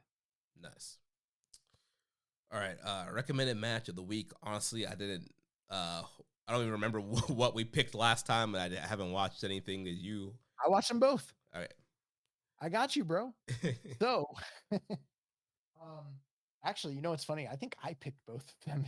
You didn't watch either of them, but the one match was the Opera Cup final between Minoru Suzuki and Mystico, or I'm sorry, not Minoru Suzuki, Kenta and Mystico, and let me tell you something. MLW is going to MLW. And anytime you see something on paper that just looks so fucking cool and has prestige and really should just deliver on a top level, those guys just say to themselves, fuck it, I'm in MLW. It doesn't matter. And these guys worked to the level that they see MLW at. And like, it was an okay match. I don't even know if I would go 3 on it though. Like it did not live up to what it should have been. I can't really even give you a recommendation on that one. Mystico beat Kenta. I think it's a first time ever meeting, for the heralded lofty historical Opera Cup. But yeah, so that one's kind of a swing and miss. The other match that we had discussed watching was Tomohiro Ishii versus Hangman Adam Page. Oh, I watched that one live. From Dynamite. Yeah, you'd already seen that one. And I watched that today. I was thoroughly entertained. I don't know if I would be like, this is a match of the year, excursion match of the year contender, because we do have a certain level of like, it's got to kind of get to this next level. But in terms of like being, I think it was the opener for TV that week. Yeah. And they went 16 minutes and they beat the shit out of each other and they worked really hard. And for the novelty, I can't remember any time, maybe I'm wrong, but I can't remember a time where Adam Page and Ishii had a big time singles match like this. So I thought they worked really well for the time that was given them. I would say this is definitely a recommended match, probably like 4 stars, right? I don't know where you're at with that one. Yeah, I think I was more like, I was like 4.25. So about the same range. Yeah. It's really, really, really, really, it's really good. It's a really good AEW TV match. I just don't think it got to the special level where like we're probably going to have it on the ballot sort of thing, but it was fucking awesome. And it kind of, again, it echoes the point that we've made before. I don't know why Ishii couldn't do the G1. If his body can't hold up and he can't work this way night in and night out, why was he doing it in America and the UK? Yeah. Which I get. And at the end of the day, fair is fair. We got Takeshita. They got Ishii. That's fine. If that's the trade, just say that.